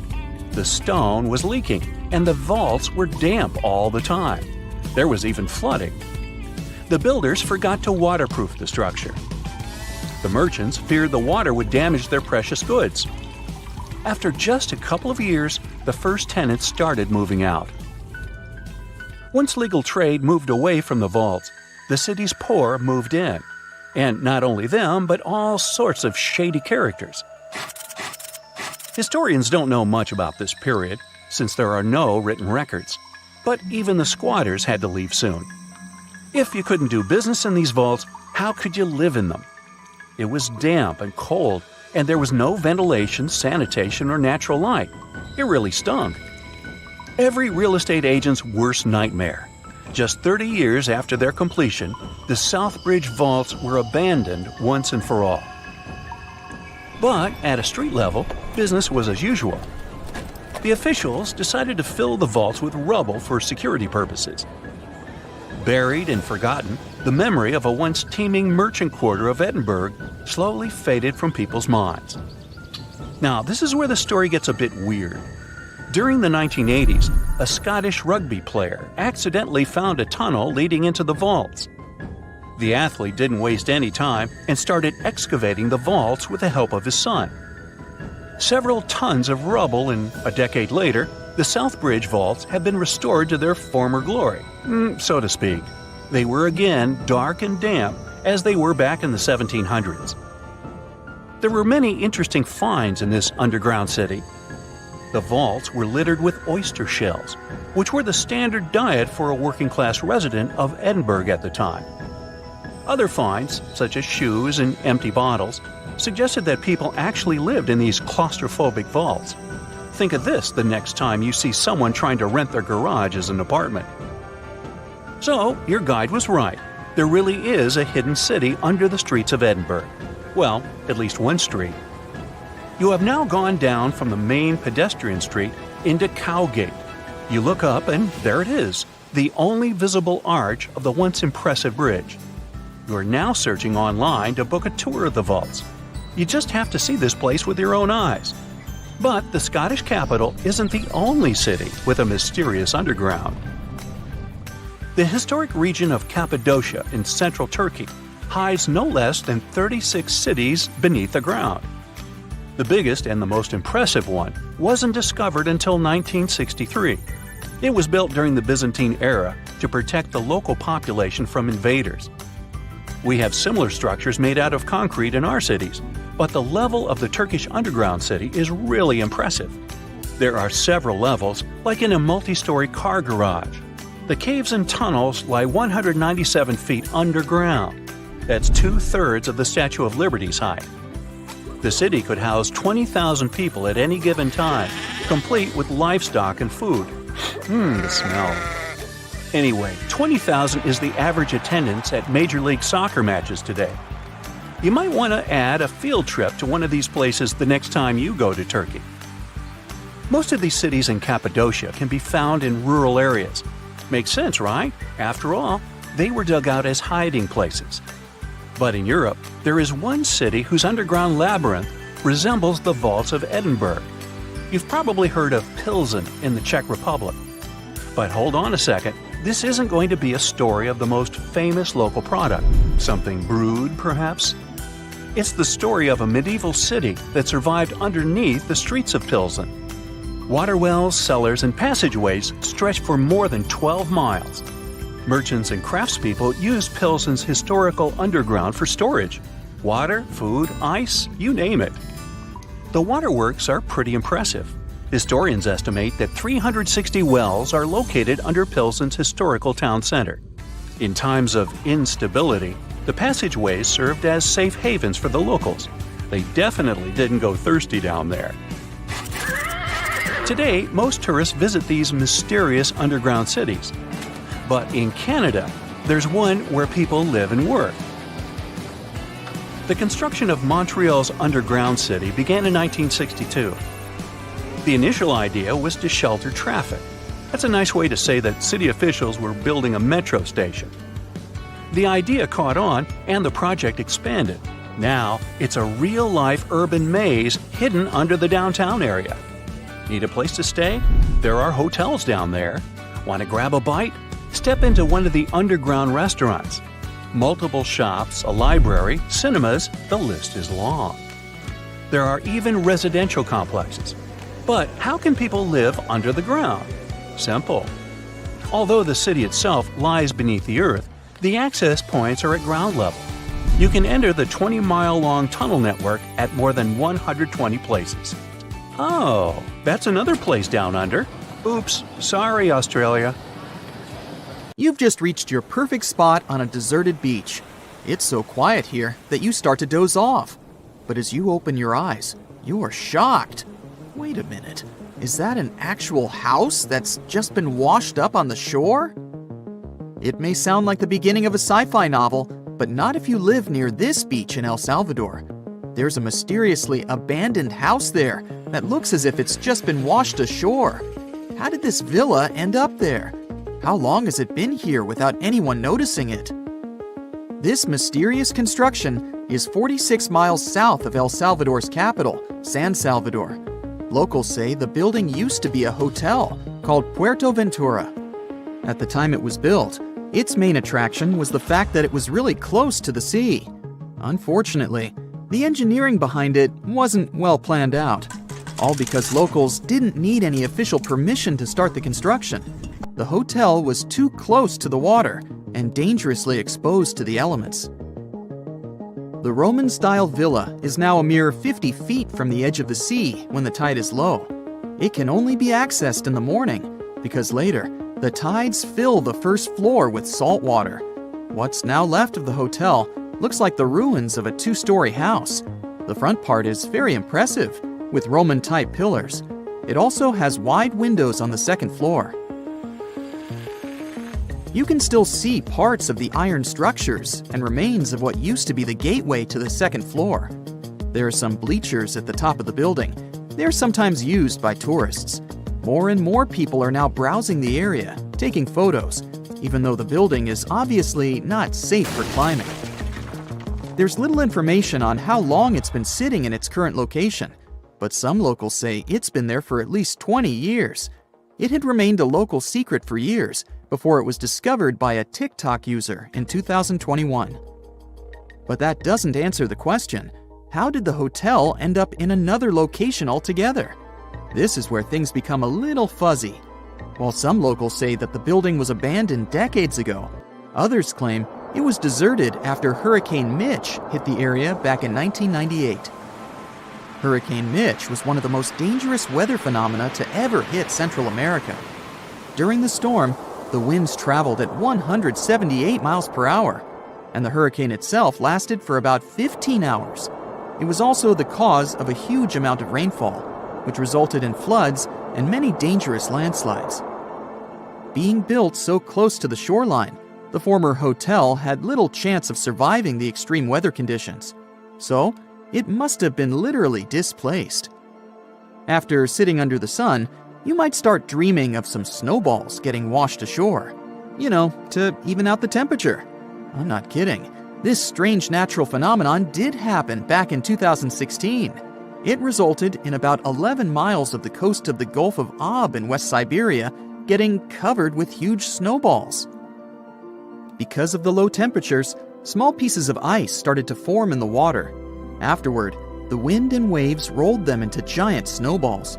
Some of them were the size of a tennis ball, but others were up to 3 feet wide. A 2004 Harley-Davidson night train motorcycle popped up ashore on a British Columbia beach back in 2012. It was neatly packed inside a shipping container. It took some time to do it, but the owner was eventually traced down. His name was Ikuyo Yokoyama, and he lost his motorcycle after a tsunami struck Japan on March 11, 2011. To get to its final destination, the Harley-Davidson traveled more than 4,000 miles. To celebrate its long journey, Yokoyama donated the bike to the Harley-Davidson Museum in Milwaukee. It's been on display there ever since, in case you want to visit. This strange phenomenon made it look as if someone spilled dish soap all over the beach. But it does happen pretty often in Queensland. Sea foam covers the shore there a couple of times each year. It mostly happens after a storm, when ocean waves move dissolved organic matter around. It's basically like a giant ice cream maker. After Cyclone Debbie back in March of 2017, some beaches actually needed to be closed because of huge amounts of white foam. The wind even brought some of that foam to the nearby towns, making locals believe it was snowing. Would you be surprised to see a 6-by-6-foot rusty metal die washed ashore on your local beach? Because back in 2017, People in Coeur d'Alene in Idaho sure were. It turned out to be an old storage tank. Someone decided to spice it up a bit by adding some white spots to make it look like a dye. In 1992, thousands of rubber duckies got stranded at sea after a large container ship that was transporting them was hit by a wave. As you can imagine, the ducks started popping up all over the world, in Hawaii, Alaska, South America, Australia, in Europe, and even in the Arctic. It's estimated that a couple hundred of those unlucky rubber ducks are still out there. Interestingly, they turned out to be very useful to scientists.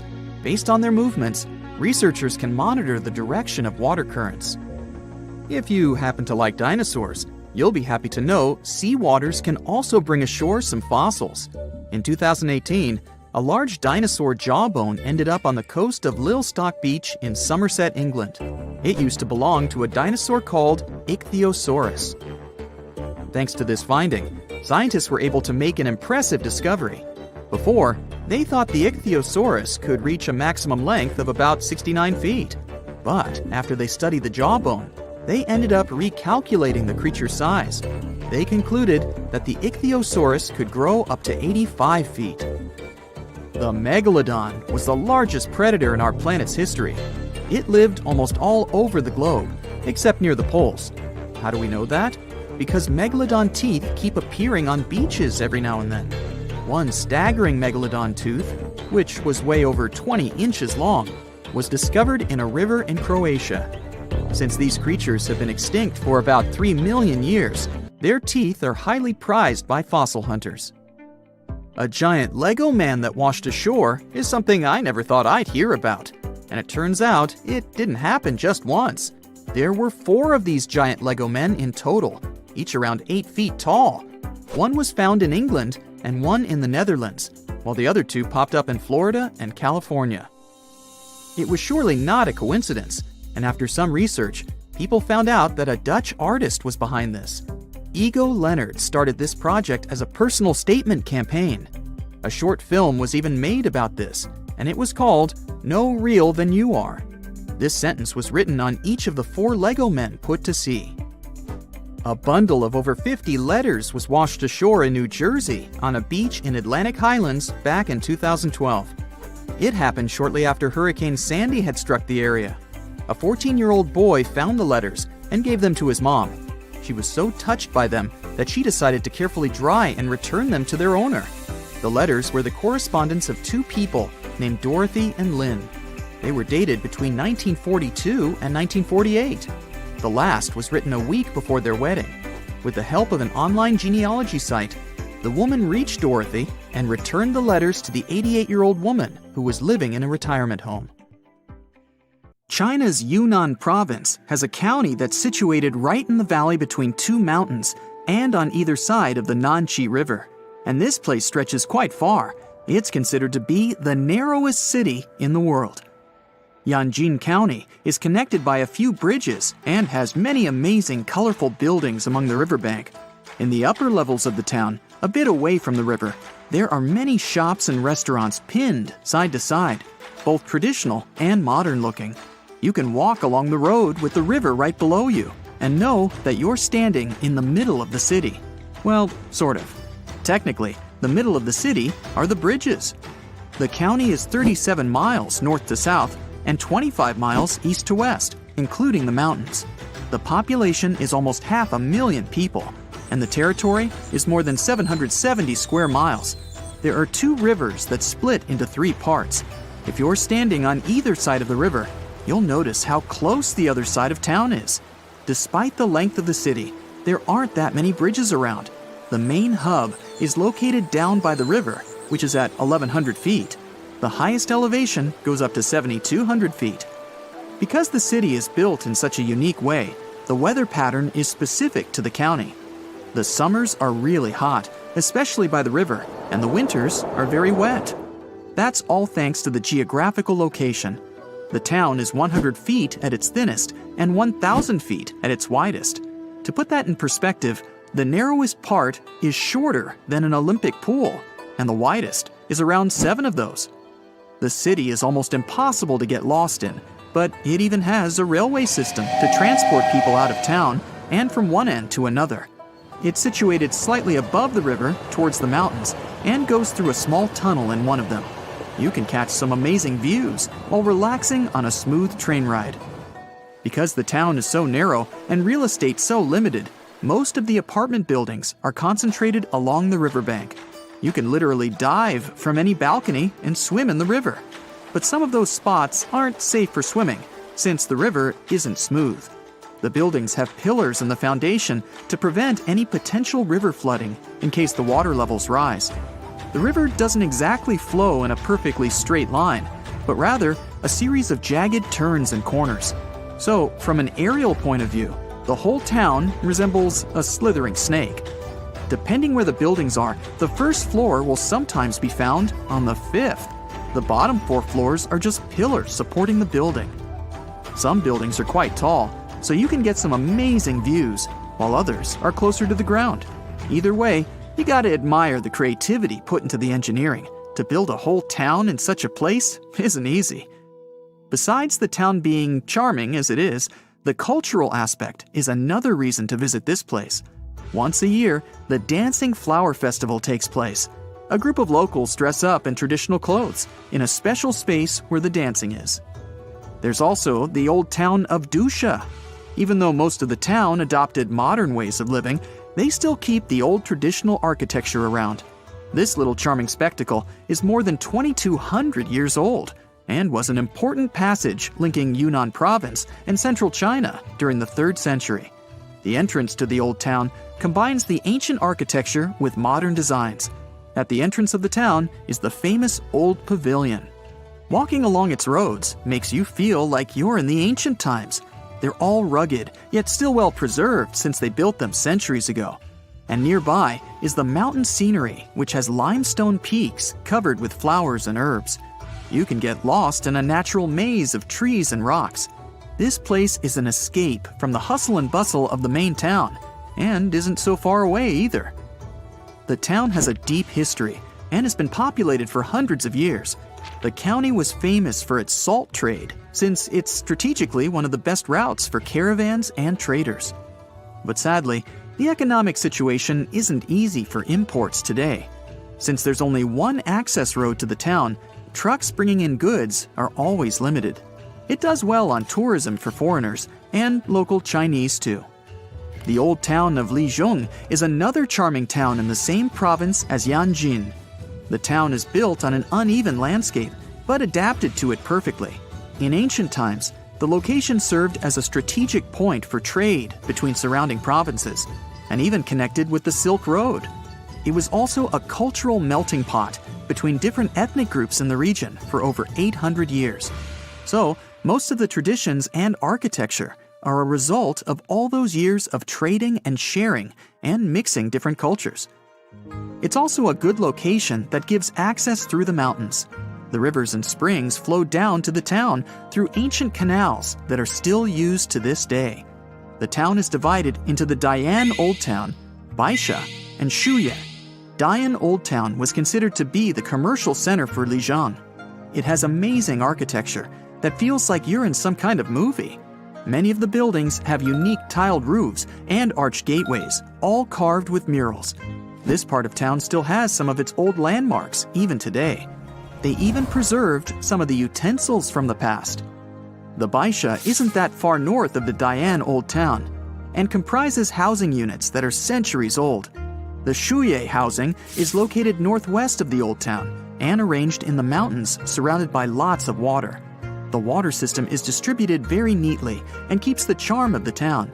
Here, you can find a blend of many cultures and traditions collected throughout the centuries. The old town of Lijiang is a unity between people and nature.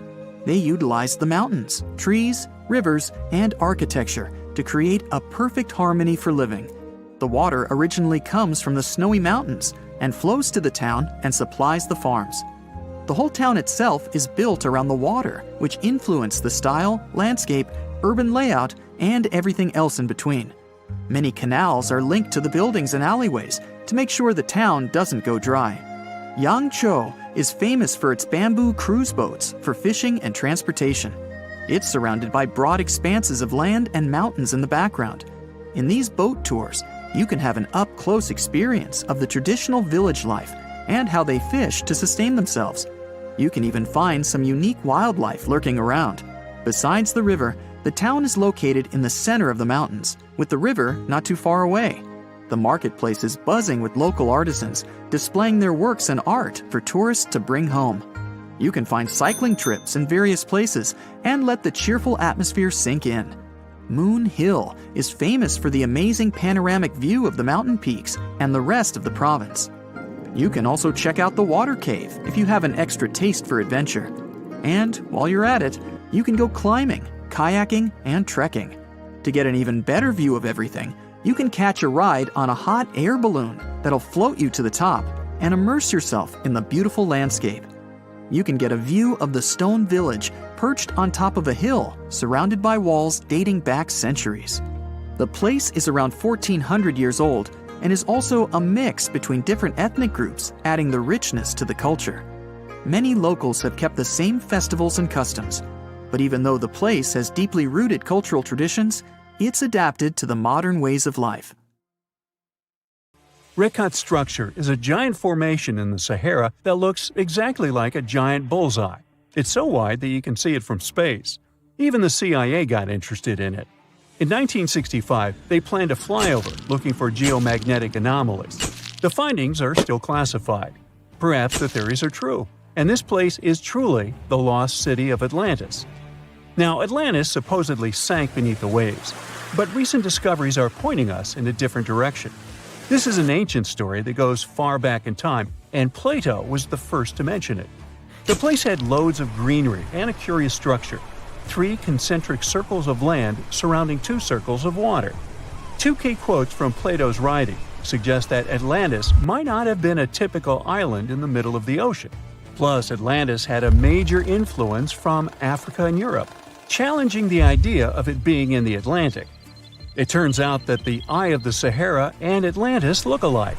When astronauts saw the Eye of Sahara from above, they initially suspected a meteorite impact crater, but the rings of the structure matched the layout described of Atlantis. More importantly, the Sahara wasn't always a desert. It turned from a tropical region into a desert around 11,000 years ago. Researchers found evidence of a massive river called the Tamaracet that could have sustained a community. This river flowed toward the Rikat structure, aligning with Plato's description. The Trans-Saharan Seaway ran through the Sahara 50 to 100 million years ago. The sea allegedly destroyed Atlantis around 11,500 years ago, likely due to a rapid rise in sea level caused by the end of the Ice Age. NASA's worldview imagery shows patterns consistent with this theory. Those concentric rings might be a key to unlocking the secrets of our planet's evolution over millions of years. They're shaped by erosion on resilient rock layers, creating a spooky pattern of ridges and troughs. The central peak stands proud at 1,300 feet.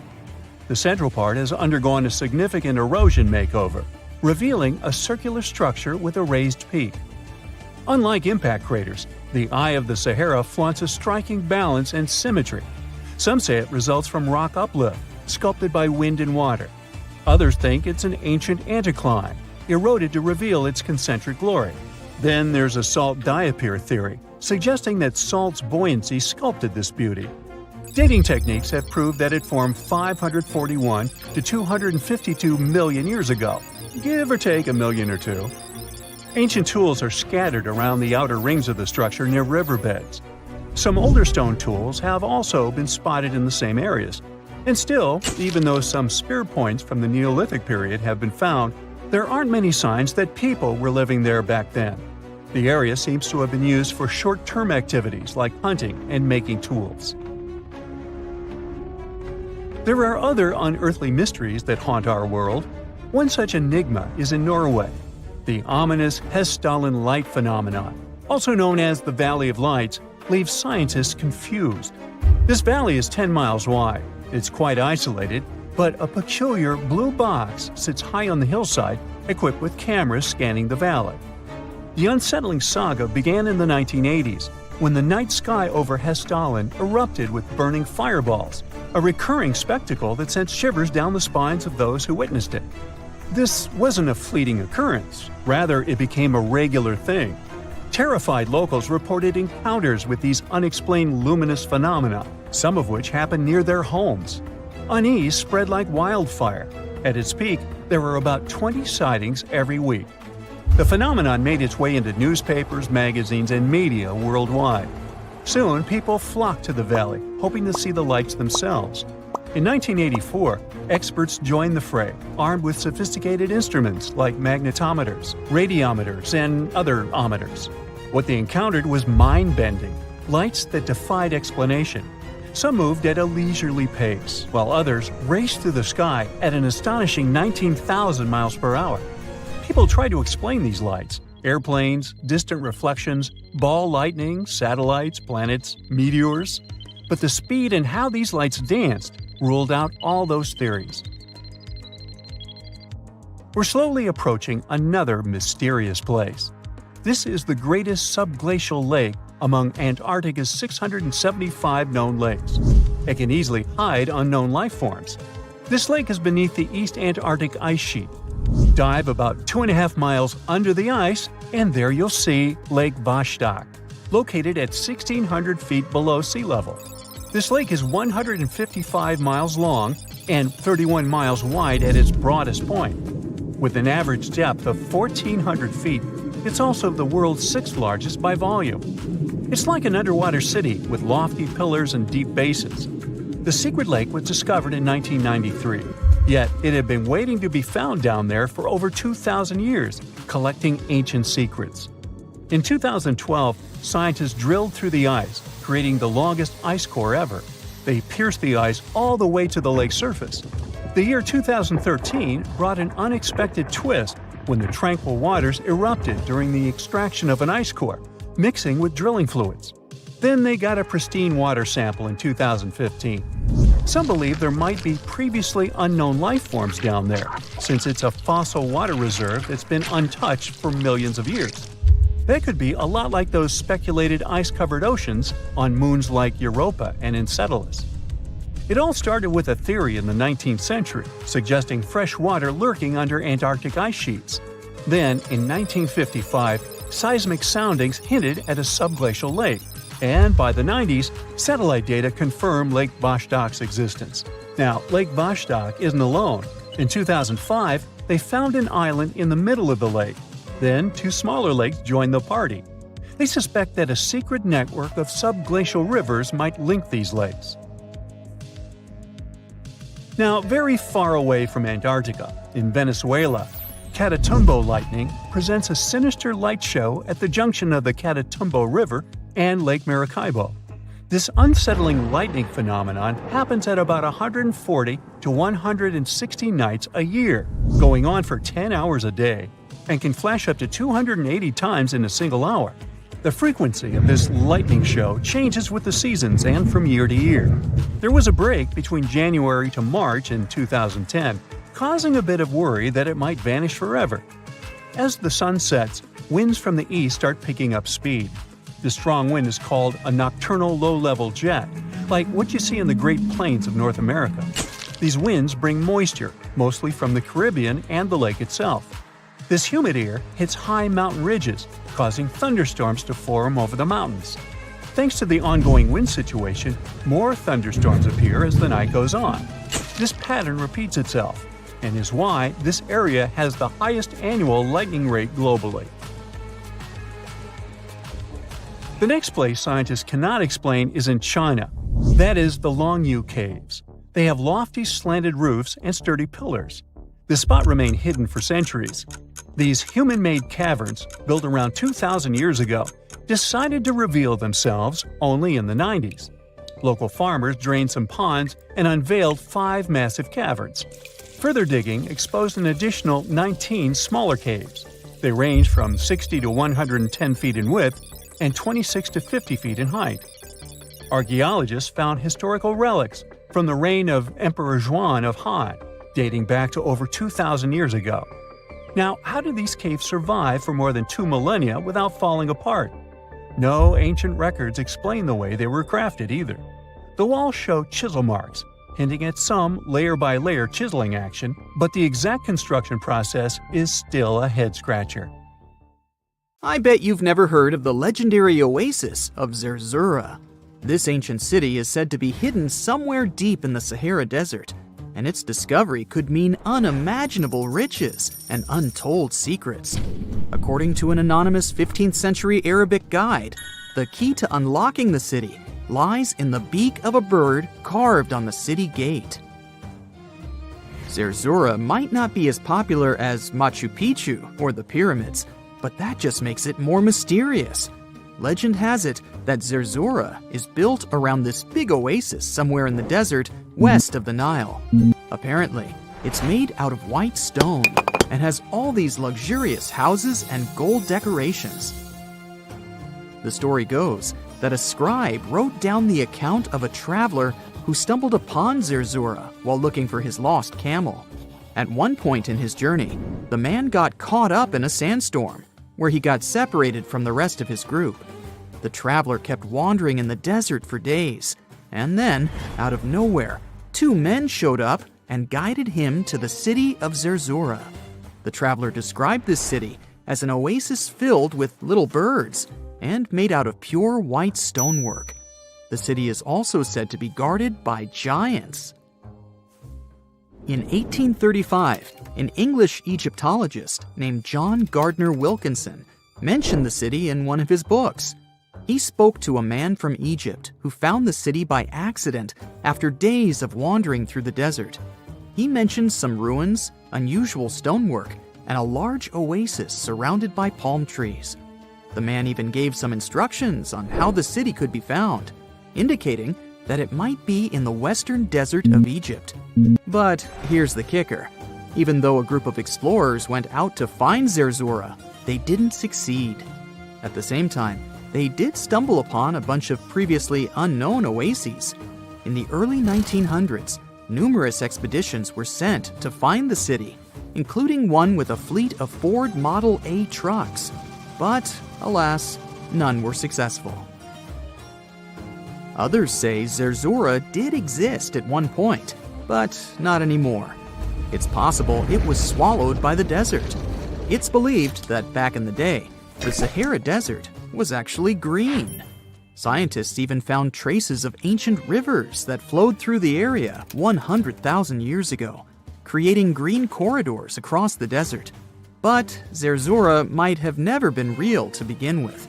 Maybe it only existed in the minds of people, a figment of their imagination as they were struggling in the African desert.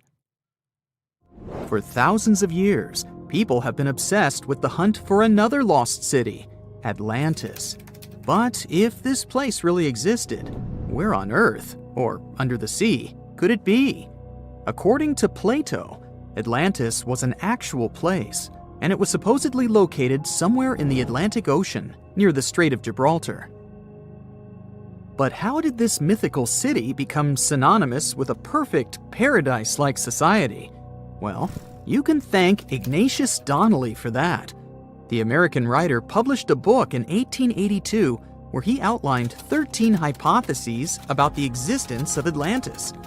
Donnelly truly believed that this lost city was where ancient humans lived in peace and joy for centuries. Donnelly even thought that Atlantis was the original source of many ancient civilizations around the world. And if we just followed Plato's clues, we could totally find Atlantis. Sounds like a treasure hunt, right? What inspired Donnelly to go on this quest in the first place, you might ask? Apparently, an amateur archaeologist discovered the city of Troy, using Homer's The Iliad as a guide. Well, if Troy was real, then why not Atlantis? Back in the day, some people believed that America was the legendary Atlantis. Columbus really stirred up some excitement when he brought back news about the New World to Europe. But the real hunt for Atlantis didn't really start until the 20th and 21st centuries. Some people tried to connect the dots between a volcanic eruption on the island of Santorini and the destruction of Minoan settlements. But in 2018, a team of investigators claimed they had nailed it, announcing they had discovered concrete proof that Atlantis had existed. What was their evidence, you ask? A series of mysterious circles in a national park in Spain. But the circles turned out to be nothing more than experimental ponds for studying zooplankton. Let's face it, there's no real evidence that Plato's lost city of Atlantis actually existed. But it doesn't make searching for it any less exciting, does it? The Fountain of Youth isn't a lost city per se, but it is another mythical location that many have claimed to have stumbled upon over the years. Long ago, people were obsessed with the idea of living forever, or at least extending their lives as much as possible. Each culture had its own wild story, like the Greeks talking about a magic fountain that let people live longer, or Alexander the Great finding a river of paradise that could heal the wounded. Japanese legends spoke of hot springs that could make you young again, while the Caribbean locals talked about the restorative powers of the water in one of their own mystical lands. Explorers searched far and wide for these magical waters, but nothing. Probably the most famous of all was the story of the Spanish explorer Juan Ponce de Leon, who thought he'd found it in Florida. Now, Ponce de Leon was quite a character. He sailed with Columbus and became an important figure in the area now known as the Dominican Republic. He found gold in Puerto Rico and even became the island's administrator. But when the ruler of Spain decided to replace him in his duties, he got upset and decided to explore Florida, looking for gold and the elusive Fountain of Youth. He explored the Bahamas, but sadly, he didn't find any gold or magic water. He did, however, make his way to Florida. He explored the coast and even discovered the Gulf Stream. Unfortunately, his last expedition didn't go well, and he was wounded. But the legend of him searching for the Fountain of Youth lived on. Even though historians don't think he was really looking for the Fountain of Youth, thousands of people visit the Fountain of Youth Archaeological Park every year to try the sulfur-smelling water. It's the oldest attraction in Florida, which has been around since the 17th century. Some say the water has unusual properties, but I'll leave that up to you to decide after you visit this place. Norse mythology has its own mysterious land called Thule. It's said to be somewhere between Scandinavia and Iceland, where the sun barely shines and the cold bites hard. The folks there survive on a diet of millet, herbs, fruits, and roots, washed down with a grain and honey brew. As for its exact location, scholars can't seem to agree on it to this day. The legendary ancient Greek explorer Pytheas was said to be the first to stumble upon Thule during his quest for tin mines. He sailed his way up north, passing by Scotland, and after 6 long days of sailing, he reached Thule. The people there, according to Pytheas, were quite primitive, but that's no surprise since they were just simple farmers living off the land. They showed Pytheas where the sun set on the shortest day of the year. They also told him that in winter, the sun never rose at all, and in summer, there was no night. For many years, historians have been debating the true identity of this mythical land of Thule. Some say it's Iceland, while others claim it's Norway. A little bit of progress has been made recently with the help of a team of researchers. If their findings are correct, Thule might be the elusive island of Smola. That's farther south than any of the Norwegian islands that were on the list of contenders. It may be too soon to celebrate, but it does look like Thule has finally been found.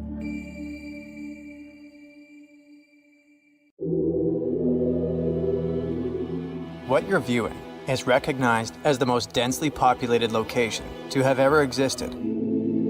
It spans just 6.4 acres, which is equivalent to 13 Starbucks coffee shops located in the Empire State Building. And while a huge coffee shop like this one can host, say, 1,000 guests, this place somehow managed to have around 33,000 people squeezed in. Some estimates suggest that the actual number could have soared to 50,000 at some point. This is Kowloon Walled City. The city is relatively young, settled in 1898. but its history goes back nearly 1,000 years to the Song dynasty. Originally a modest fortification, it remained largely unchanged until renovations in 1847 added defensive walls, leading to its revival a half-century later. But back then, the area was sparsely populated rather than crowded. To really understand just how packed this area got by the mid-20th century, let's compare it to some others. Take the East Village in New York City, for example. It has a little park at its center, but mostly it's filled with a mix of historic homes and newer apartment buildings. As of 2010, it was home to over 44,000 people, making it way more crowded than the rest of New York City, which is saying a lot, since New York City is the most densely populated city in the US. By most standards, it's pretty busy. But then you look at Kowloon Walled City, and it's a whole different ballgame. If all the land there could be split proportionally between the residents, that would be somewhere around 5.5 to 8.5 square feet per person, if we count land only, while science claims people need 200 to 400 square feet at home just to feel good. So, why was everything crammed together like that? Well, it comes down to Kowloon Walled City's unique status. It was never officially part of the rest of Hong Kong. What started as a small Chinese military outpost became more significant when a larger fort was built nearby, coinciding with the rise of Canton Harbor. After the fall of the Qing dynasty, this site transformed into a tourist destination, eventually becoming home to around 400 squatters. However, in the 1930s, the Hong Kong authorities intervened, relocating the inhabitants and demolishing the dilapidated structures. The 1940s and 50s were pretty rough times for folks in Kowloon. And while the residents were somewhat accustomed to different countries vying for control over their land, they were definitely caught off guard by natural disasters. In January 1950, a massive fire broke out that wiped over 2,500 huts, leaving almost 3,500 families, which is about 17,000 people without homes. This disaster really underscored the need for better fire safety measures, especially in the squatter areas made mainly of wood. The problem didn't end there. Due to the lack of control from both the Chinese and British authorities, except for a handful of operations conducted by the Hong Kong police, the walled city became a refuge for illegal activities. It was not until a trial in 1959, which took place within the walled city's boundaries, that the Hong Kong government was officially recognized as having jurisdiction there. By that time, however, organized crime groups known as triads had already established dominance over the area. Starting in the 1950s, triad factions such as the 14K and Sun Yee-un took control of all the criminal dens within the walled city. The environment became so dangerous that police would only enter in large numbers. It wasn't until 1973 and 1974 when over 3,500 police operations led to more than 2,500 arrests and the confiscation of illegal produce that the influence of the triads began to diminish. Only a decade later, the local police chief announced that the crime rate in the walled city was now under control. And even though crime dropped, the walled city still became known for having a surprising number of unlicensed doctors and dentists who could work there without fear of getting into trouble. That was a win-win. Many working-class people couldn't afford licensed dentists somewhere in Hong Kong, so they would go to Kowloon to receive affordable health care. You get it now. What can attract people in such a seedy place? Right, it's zero oversight. And zero oversight means that anyone could start their business here, no matter how shady it was. However, there were some totally normal entrepreneurs. For example, noodle makers. Despite all the dangers, the population of the city kept growing. But how can you create more houses if your territory is very limited? Simple. Think vertically, not horizontally. So, local developers started stacking more and more stories, as if those were Lego bricks you could easily add on top of your tower. This led to a crazy population boom, making the city feel like a little world of its own, with over 33,000 people being crammed into 300 buildings on just about 7 acres. By the late 70s and early 80s, the city hit its peak size. But that came with some quirks.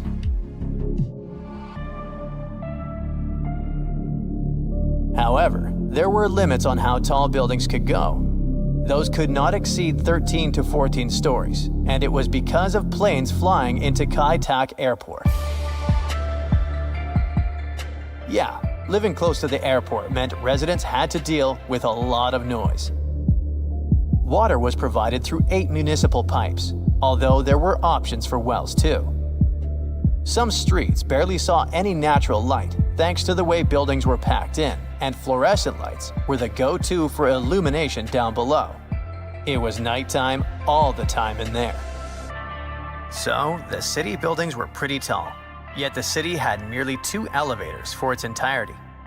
At the base of various skyscrapers, both shared and private mailboxes were affixed to the walls. Frequently, this left the postman with no choice but to ascend on foot. Even several floors high, the tangled network of paths persisted, intricate passages that wound their way into the city's core through a web of bridges and staircases. But let's say you live in such a place and want to have a walk or just a bit of fresh air. What do? In such cramped conditions, rooftops will serve you 1,000 purposes. They can be a space for physical activities and a kid's playground, but they can also be used as venues for pigeon racing, with residents making their guess concerning which pigeon comes first. And it's illegal for sure. Such rooftops can pose certain risks because of the narrow spaces between the buildings. But locals use them also as landfills. The absence of efficient garbage collection led to some residents to transport their larger waste items up to the roof. Consequently, many rooftops became crowded with abandoned mattresses, damaged furniture, and appliances.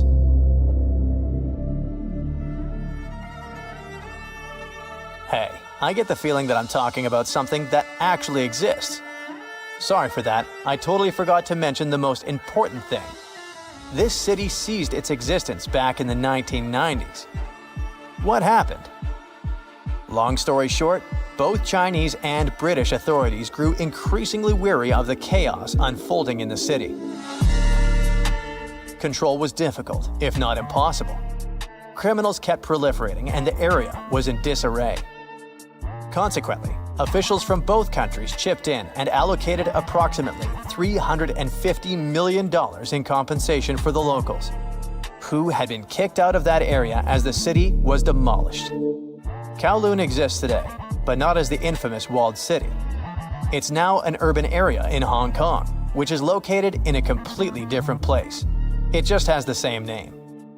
As for the area that used to be Kowloon, there's now a park known as Kowloon Walled City Park. Architects and thinkers still look back at Kowloon as a prime example of the organic megastructure concept from the 60s, which envisions cities as flexible networks that grow and change with their residents. Almost forgot. If you're looking to catch a glimpse of the real deal, you should watch Crime Story, starring Jackie Chan, as some scenes were filmed there.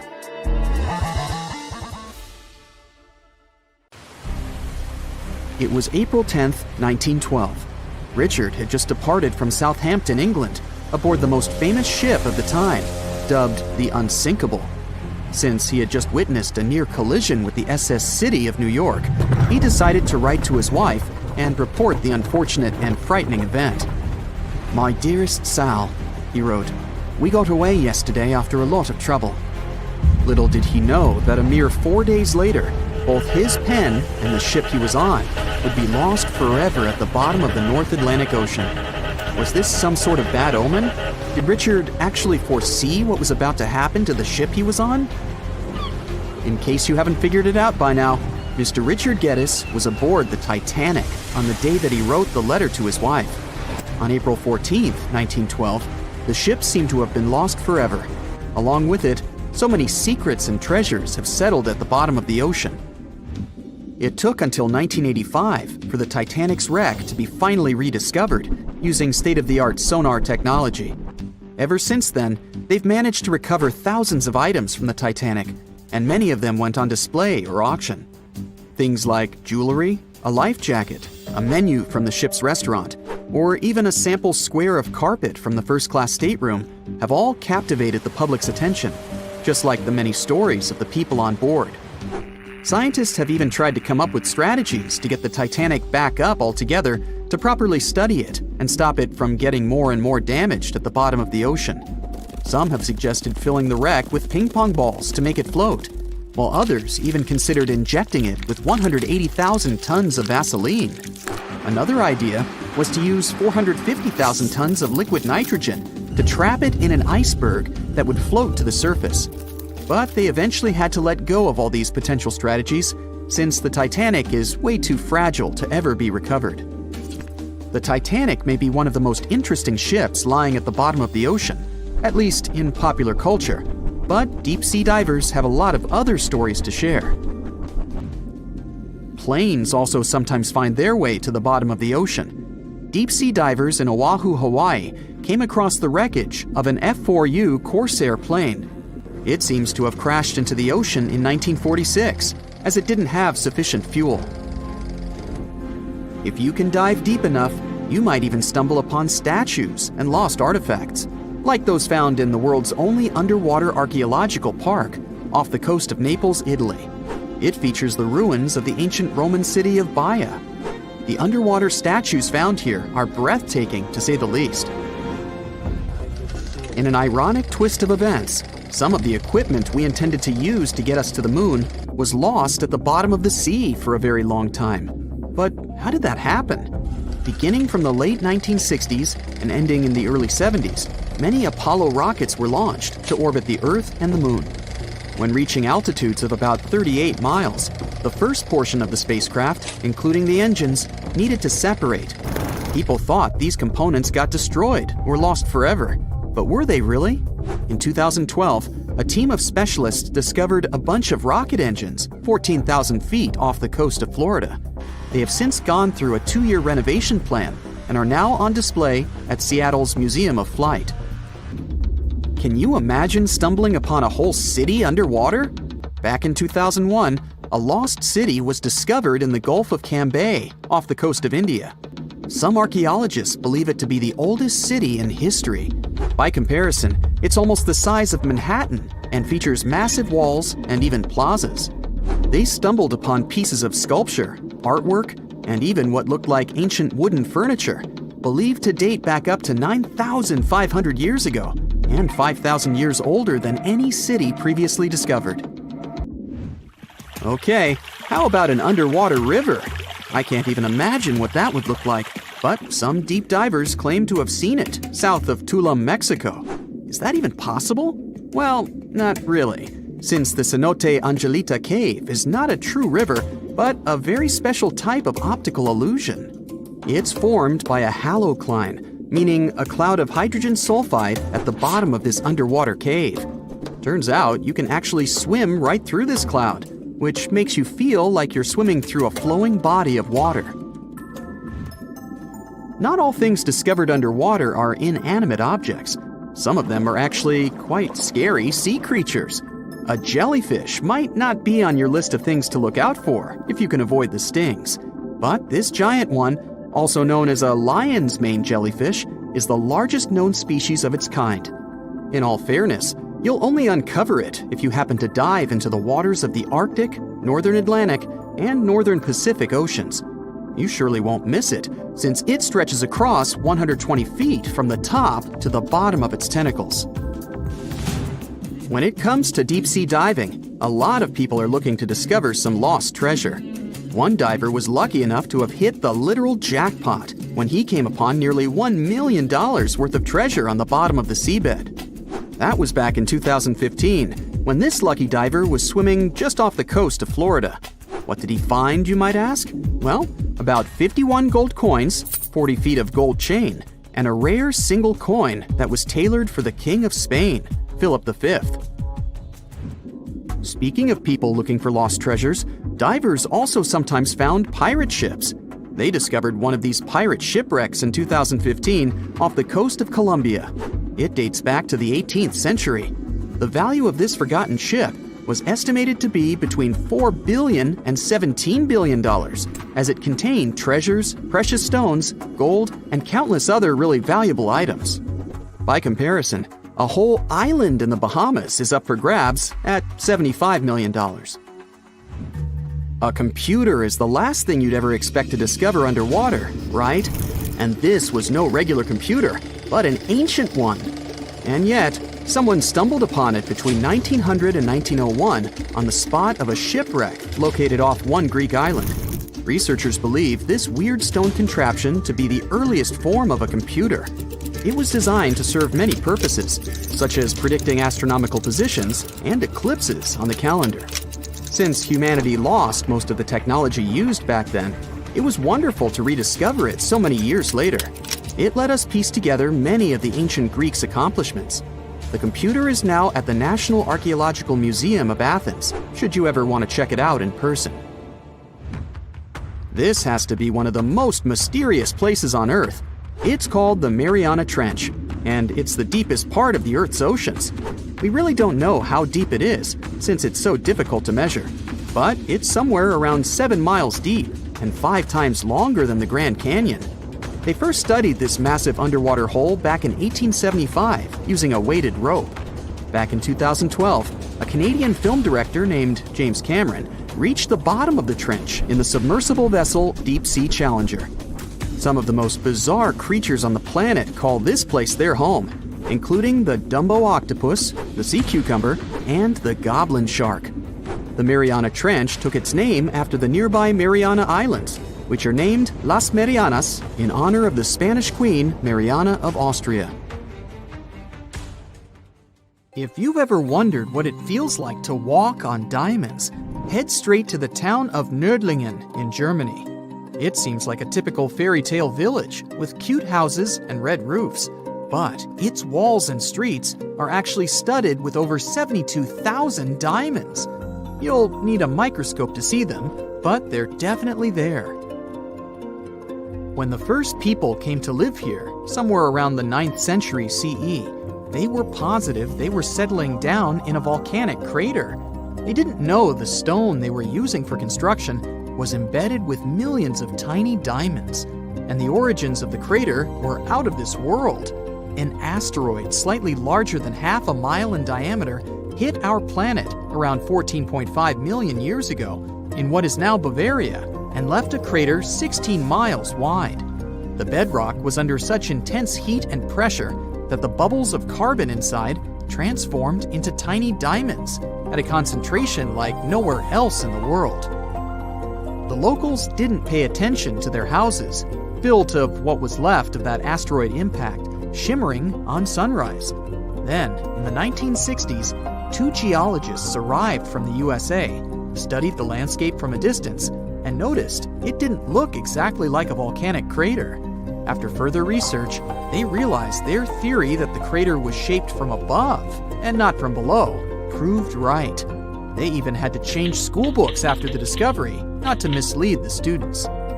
Once the word of the crater had spread, NASA got interested in it and sent their Apollo 14 and Apollo 16 astronauts to visit it to learn about what kind of rocks they'd find in space and which of them were worth bringing home. A moon rock that arrived with one of the missions is now on display at the local museum, and astronauts still visit the place. The locals, though, are so used to living among diamonds, they don't even find it special. The Australian town of Coober Pedy is known as the opal capital of the world and exists completely underground. The town even has the first 4-star underground hotel in the world. The reason people settled in this area was to work at an opal mine. Back in the day, the miners could hardly survive under the burning desert sun, so someone decided to put a tent directly into the mine. Then it turned into a home. Now, Coober Pedy has around 2,500 residents from different countries, about 30 shops, an opal gallery, museums, a bar, and other buildings, and is a popular tourist attraction. The town of Monowi, Nebraska, in the USA, has a mayor, a clerk, a treasurer, a librarian, a tavern keeper, and a bartender. Yet, the population is officially just one. Elsie Eiler has been doing all those jobs, paying taxes to herself, and voting herself for mayor since 2004. Back in the 1930s, Monowi had a population of 150 people, grocery shops, and restaurants. When farming conditions got worse, people started leaving family by family until it went down to one person. If you feel like saving some money on house construction, look up some property in the Spanish town of Centenil de las Bodegas. 3,000 residents live under and into the sides of the Cadiz Mountains and use them as natural walls and ceilings. The first settlers moved in here back in prehistoric times. The rocks keep the houses cool in the summer and warm in the winter. Neft Dashleri in Azerbaijan was built as an oil platform in 1940, directly in the Caspian Sea. Once they discovered rich oil deposits, it started growing and is now made up of a network of platforms with around 5,000 people working and living here. The town has apartments, bridges, a library, a community center, and even a movie theater. The Japanese village of Nagoro has an unofficial second name, the Scarecrow Village. The last children were born here over 20 years ago. It officially has less than 50 residents, but it feels complete thanks to 350 life-size human dolls. When a local lady came back here in 2000 to look after her aging father, she saw the empty streets, shops, and schools. To change that, she and her friends started making cute dolls to replace the residents. The entire town of Whittier, Alaska, lives under one roof of a 14-story building of a former barracks. That's around 220 people who live here all year round, plus all the shops, a police station, a post office, a hospital, and a church. The locals are mostly working in commercial fishing, recreation, and tourism, or for the state ferry and railroad. The idea behind having everyone and everything in one place is to save money on heating in the always cold climate and let the people do all their business inside. This way, they don't have to face the unbearably strong winds. There's a town in Svalbard, Norway called Longyearbyen, where the sun sets on October 25th and doesn't rise again for the next 4 months. When it rises again in spring, the locals gather on the step of an old hospital at 12:15 to welcome the sun and celebrate its return. Then, it doesn't set for over 4 months. It happens because of the way the Earth is tilted on its axis. The sun only rises and sets once each year at the North and South Poles. Longyearbyen is the northernmost town in the world, so it gets affected by that. Its residents occasionally see polar bears and reindeer in the streets and get around on snowmobiles. The Italian village of Viganella was built right at the bottom of a deep valley and on the wrong side of the mountains. They cast huge shadows and deprived the village of the sun for the entire winter. The locals used to live like that for centuries, until one engineer decided to build a large mirror high on the opposite slope of the mountain. It's operated by a computer and reflects light on the central square of Viganella for at least 6 hours a day during the darkest months. Santa Cruz del Islote in Colombia is one of the world's most crowded islands, with around 600 residents in a 2.5-acre area. Fishermen built this island on a coral platform over a century ago. They chose it because of its beautiful location and the absence of mosquitoes. The families of the original settlers were growing, and most of them never left the island. You'll only find people with 6 different last names living here. When the family needs extra space, They just add an extra floor to one of around 100 homes in town. Now it has a school, shops, a church, and one restaurant. There is no traffic since the streets aren't wide enough for cars or trucks, and the distances are perfectly walkable. No one on the island locks their doors because everyone knows each other, and there hasn't been a single crime. Another place where people don't lock their doors is the Shani Shingnapur village in India. In fact, local homes and even shops don't have front doors, keys, and locks, but locals never feel unsafe. Residents believe their village is under the protection of Lord Shani, who will punish anyone who tries to steal something. A legend says that around 300 years ago, after heavy rain and flooding, the locals found a huge rock. The same night, Lord Shani appeared in the dreams of the village head and promised to protect the village if they kept the rock and the village unsheltered. The deity would live on the rock and oversee the village. Once the first bank opened in the village, they added a glass entrance and a barely visible electromagnetic lock with a remote control to respect the tradition. If you're looking for the most relaxed place in the world, check out the Villages in Florida. You can't move here unless there is at least one person over 55 in your home. And you'd have to leave behind any family members under 19. The most popular means of transportation in the villages is a golf cart.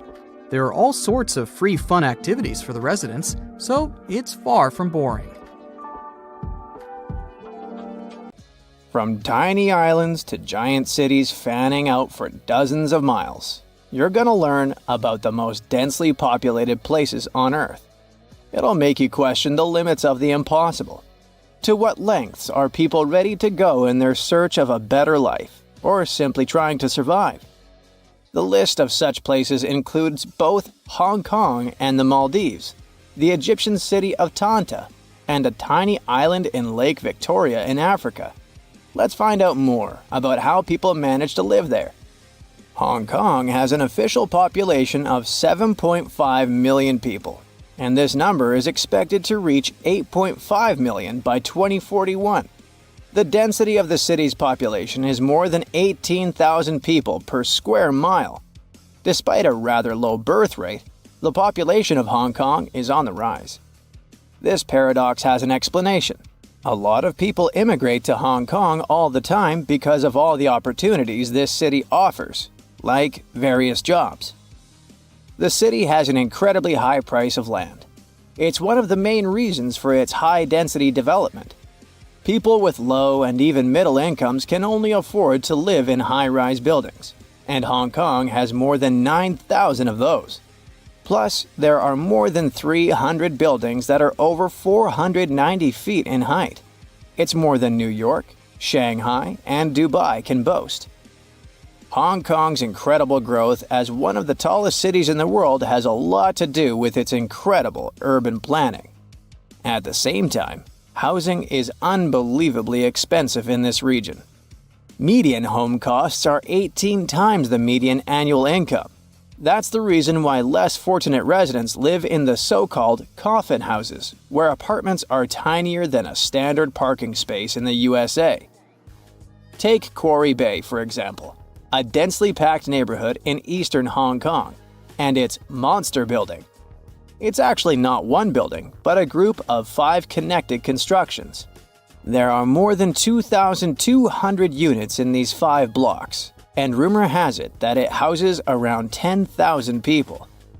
Despite such cramped living conditions most Hong Kong's inhabitants have to deal with, the city is home to several dozen billionaires. Look, this is half a football field, and that's what 1/3 of Bill Gates' home looks like. Another example for you, 2/5 of the White House.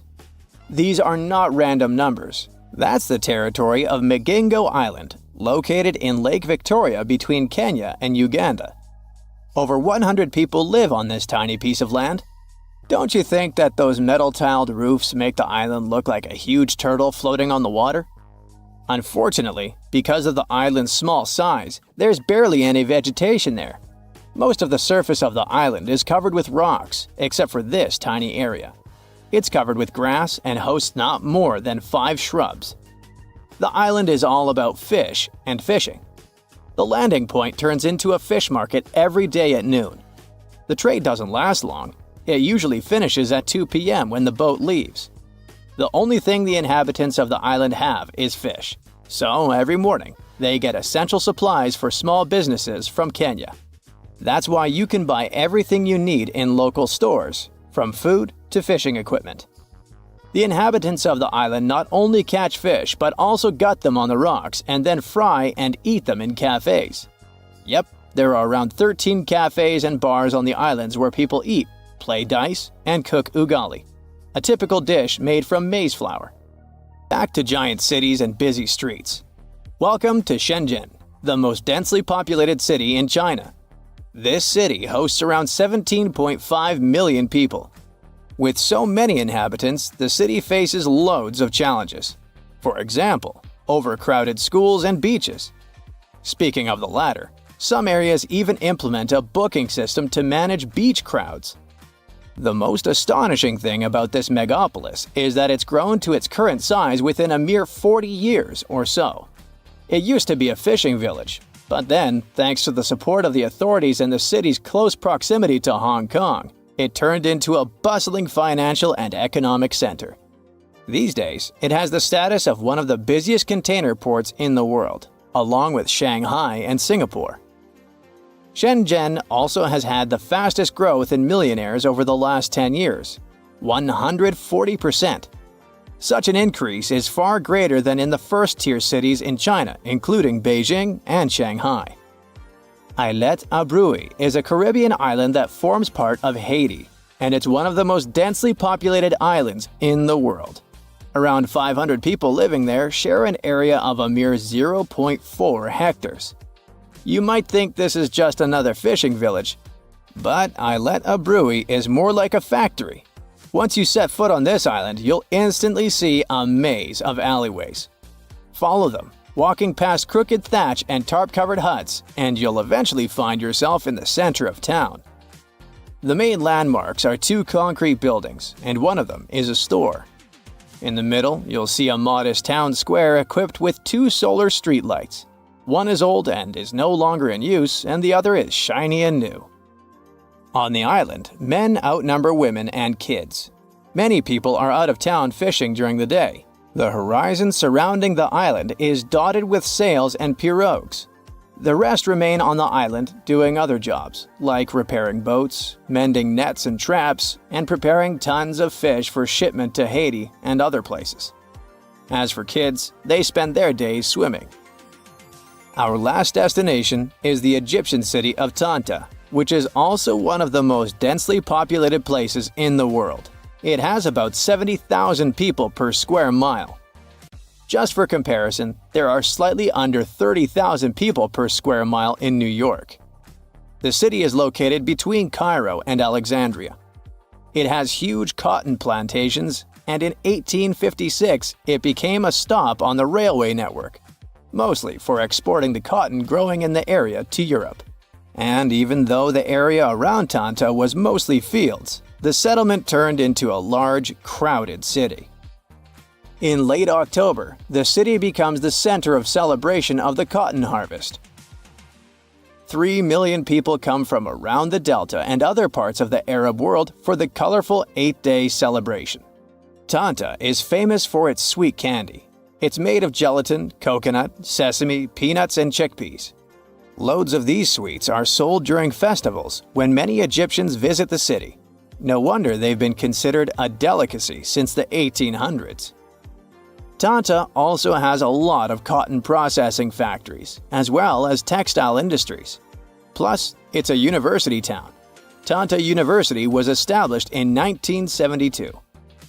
Male, the capital of the Maldives, has a population of more than 200,000 people.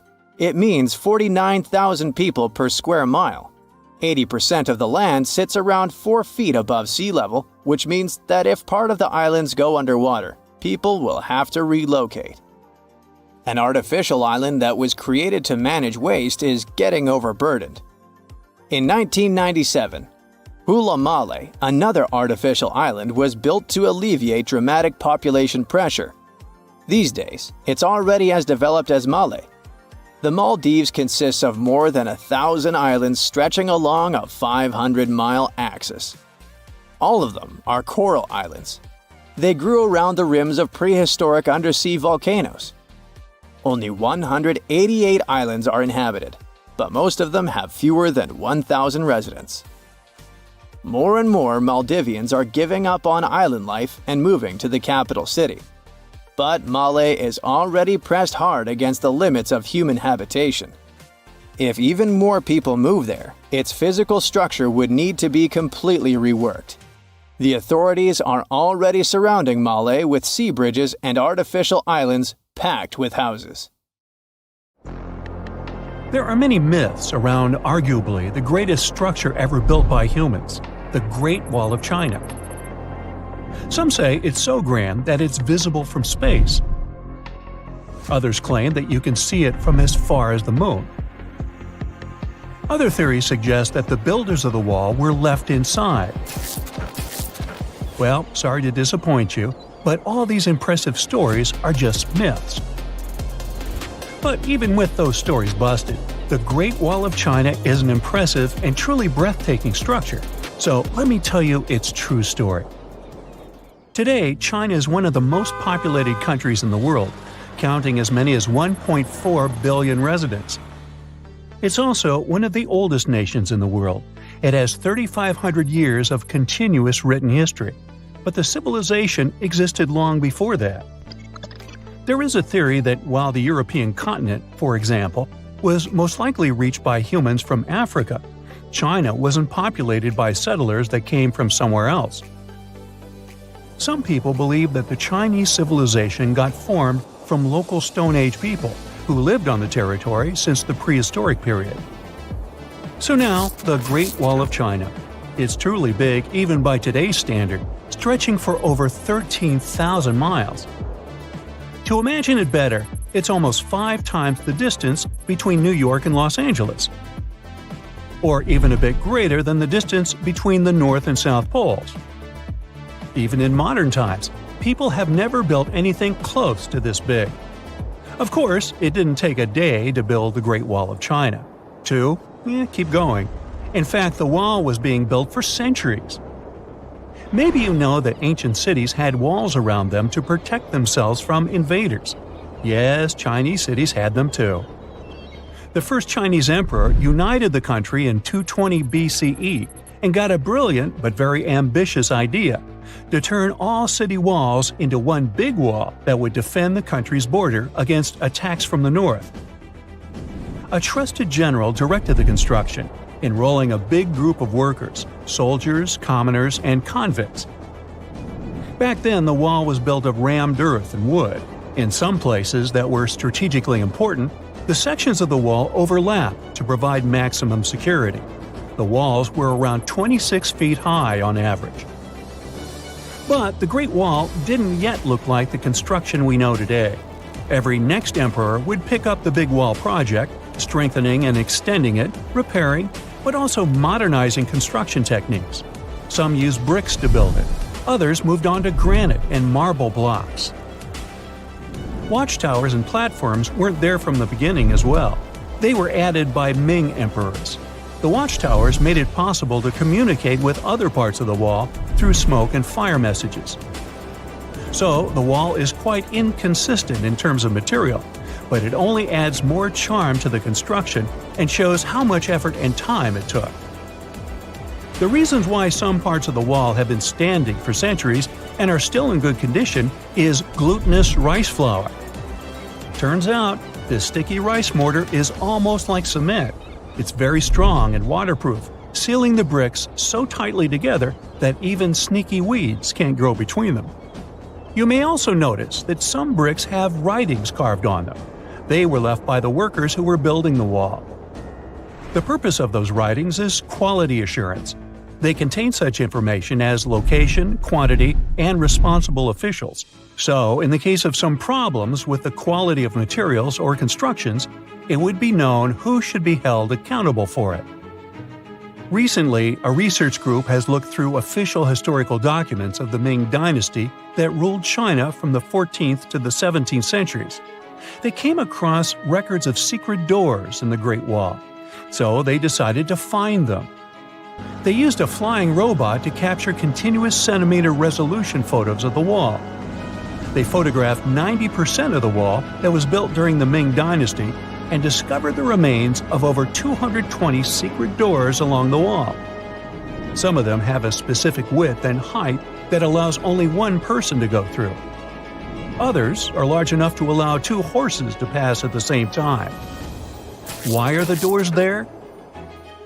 Well, the Great Wall's main goal was to protect the country from the enemy. Building doors that could let the enemy in would undermine the whole point of having a wall. So, of course, the doors were secret passages. They perfectly matched the surroundings topographically, and the exit on the outside was camouflaged with bricks so that it was almost completely indistinguishable from the brick wall. The wall was never just a defensive wall, and it was never completely closed. It could be opened on demand. It was also a structure used for trade and commerce, communication between inside and outside the wall, and of course, for defense and spying. Some doors were used for trade with the other side. Through smaller doors, a person would sneak out to spy on the enemy that lived on the other side. The hidden gates were also useful for a sudden attack. As you remember, some gates were camouflaged with brick on the outside. The exit was so indistinguishable that the enemy had no idea exactly where it was located. The inside entrance for Chinese soldiers was hollow, so they could walk through the wall and break the camouflaged exit gate from the inside, starting their surprise attack. Now, even though the main point was to prevent outsiders from getting into the city, the wall wasn't too effective on that matter. It could still be climbed over or marched around. So the wall was being watched at all times, and the guards gave signals to the troops if they saw the enemy approach. Also, the wall provided more time to mobilize and bulk up the country's forces or lure the enemy troops into a difficult strategic position. The construction stopped at the end of the 19th century.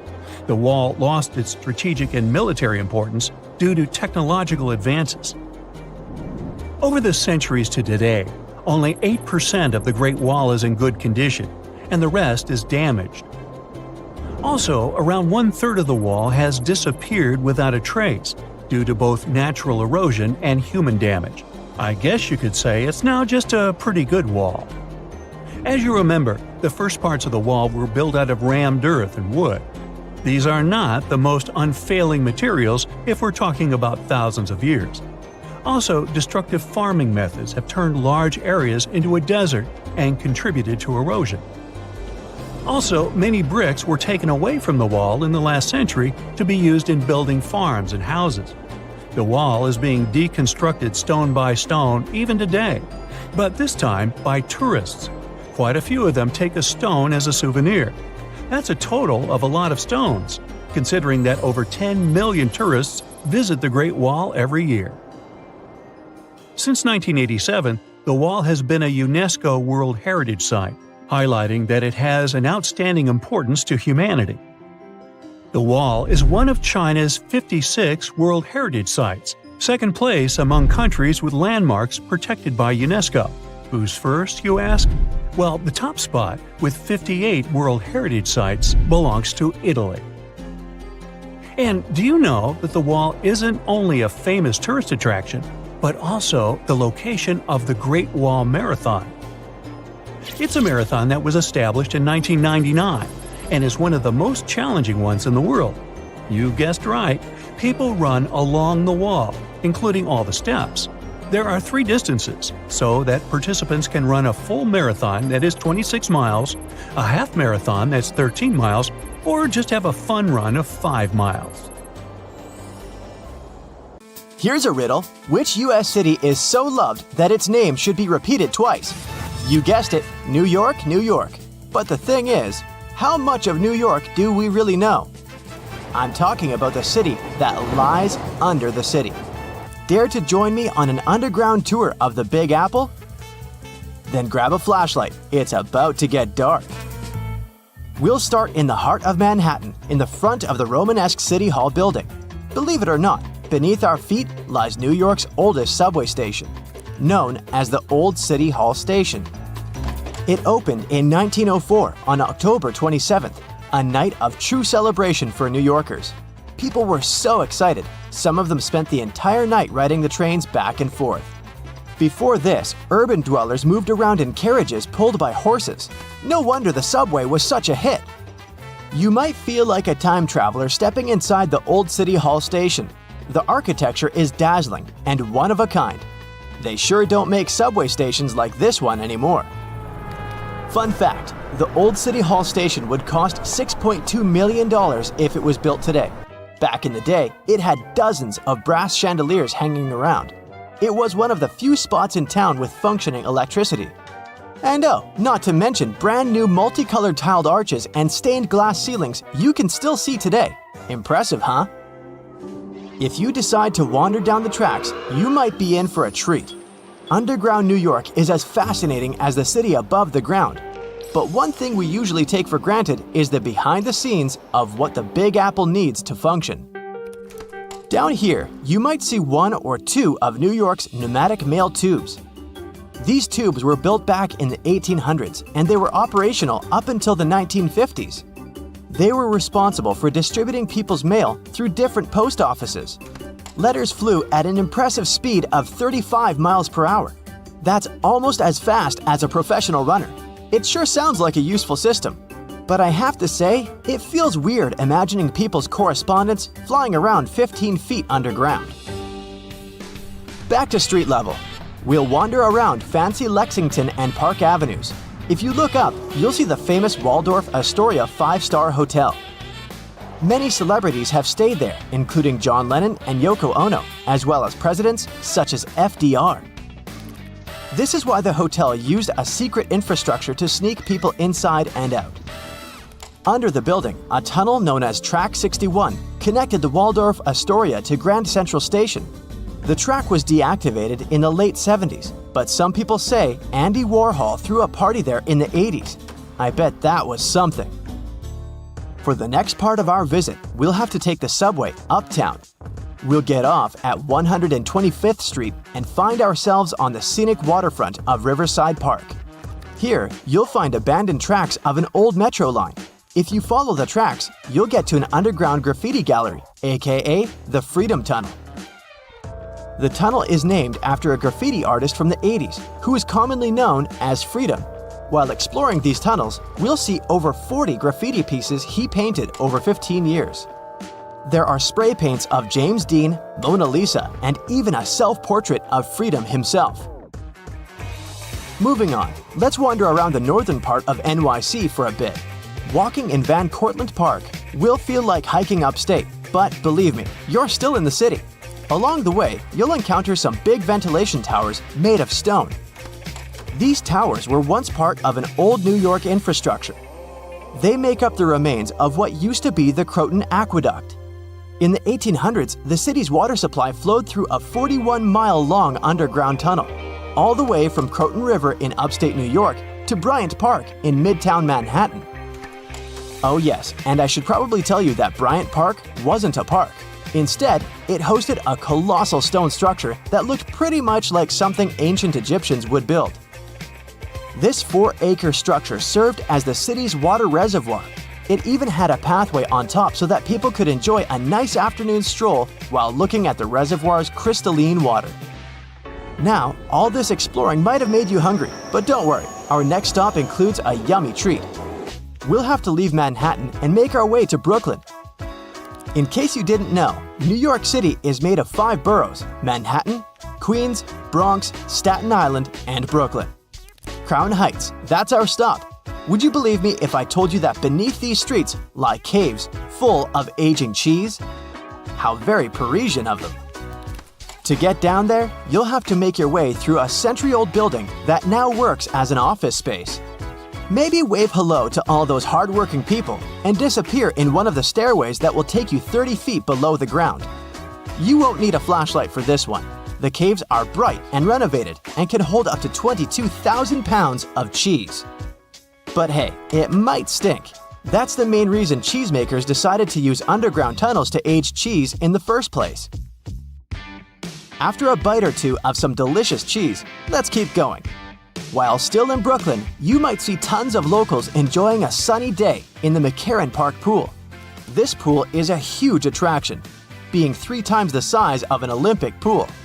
As the NYC explorer you are becoming, you might even go for a swim. But hey, there's a much more interesting part to this attraction. The pool was built in the early 1900s, but it was shut down in the 50s. During this time, urban explorers discovered a network of underground tunnels right beneath the pool. And, of course, you can find a secret entrance and get a peek for yourself. There, you'll not only see the pool's filtration and heating system, but also a lot of graffiti from the time the site was abandoned. Neat! This question may sound weird, but have you ever seen a cow in New York? I sure haven't. Well, maybe there's a reason for that. Apparently, New York still has underground tunnels that were constructed for the transportation of cattle. Once New York started to flood with automobiles, cows became a burden for traffic. Until a 200-foot-long cow passage was built below 12th Street to transport the livestock that was ferried over from New Jersey. These days, you won't be able to visit this place in person because the tunnel was most likely destroyed. But historians found blueprints proving its existence. To add to the list, archaeologists discovered a very peculiar fossil a while back. Now imagine peeling off the layers of the city's soil. First, at 15 inches, you'll find a layer of wires. I'm talking TV cables, electricity, and all that. Digging deeper, at 4 feet, you'll see water and sewage pipes. But then, at 15 feet down under the surface of NYC, diggers have found a fossilized shipwreck. The wreck is located right under Broad Street, where there was once shallow water. They believe the wreck dates back to the 1600s. It's 92 feet long and 25 feet wide. Oh, and that's not all. At the intersection of Bowery and Canal Street, engineers stumbled upon a room with its walls and ceiling covered in mirrors. And no one has managed to explain the existence of this bizarre place yet. Our Big Apple Underground visit is coming to an end, but we sure did more than just scratch the surface on this one. Before we finish, let's enjoy the best of what NYC cuisine has to offer, a good old bagel. Who knows, maybe next time we'll do Paris or even London. See you soon, explorer! Tunnels, metro, underground systems, and even secret passageways to the houses of the rich and famous. Why else do we need tunnels, you may wonder? To hide. Many cities have underground tunnels and even underground doppelgangers. Now let's make it clear. Those passages are normally not connected, contrary to the popular rumor claiming that it was possible to get from Scotland to Turkey using underground passageways built around 5,000 years ago. I mean, it sounds insane even today. Imagine building it back in the day. These tunnels have an official name, the Erdstall Tunnels, and they were most likely built in the Middle Ages. However, we still don't have the exact information about the date. The highest concentration of those tunnels are in Bavaria, Germany, but there are many of them in Great Britain and France too. Erdstall tunnels, a unique type of earthen passage found globally, are characterized by their narrow, oval-shaped corridors and tight choke points, known as schlups, or slip-outs. Despite speculation, their purpose remains a mystery.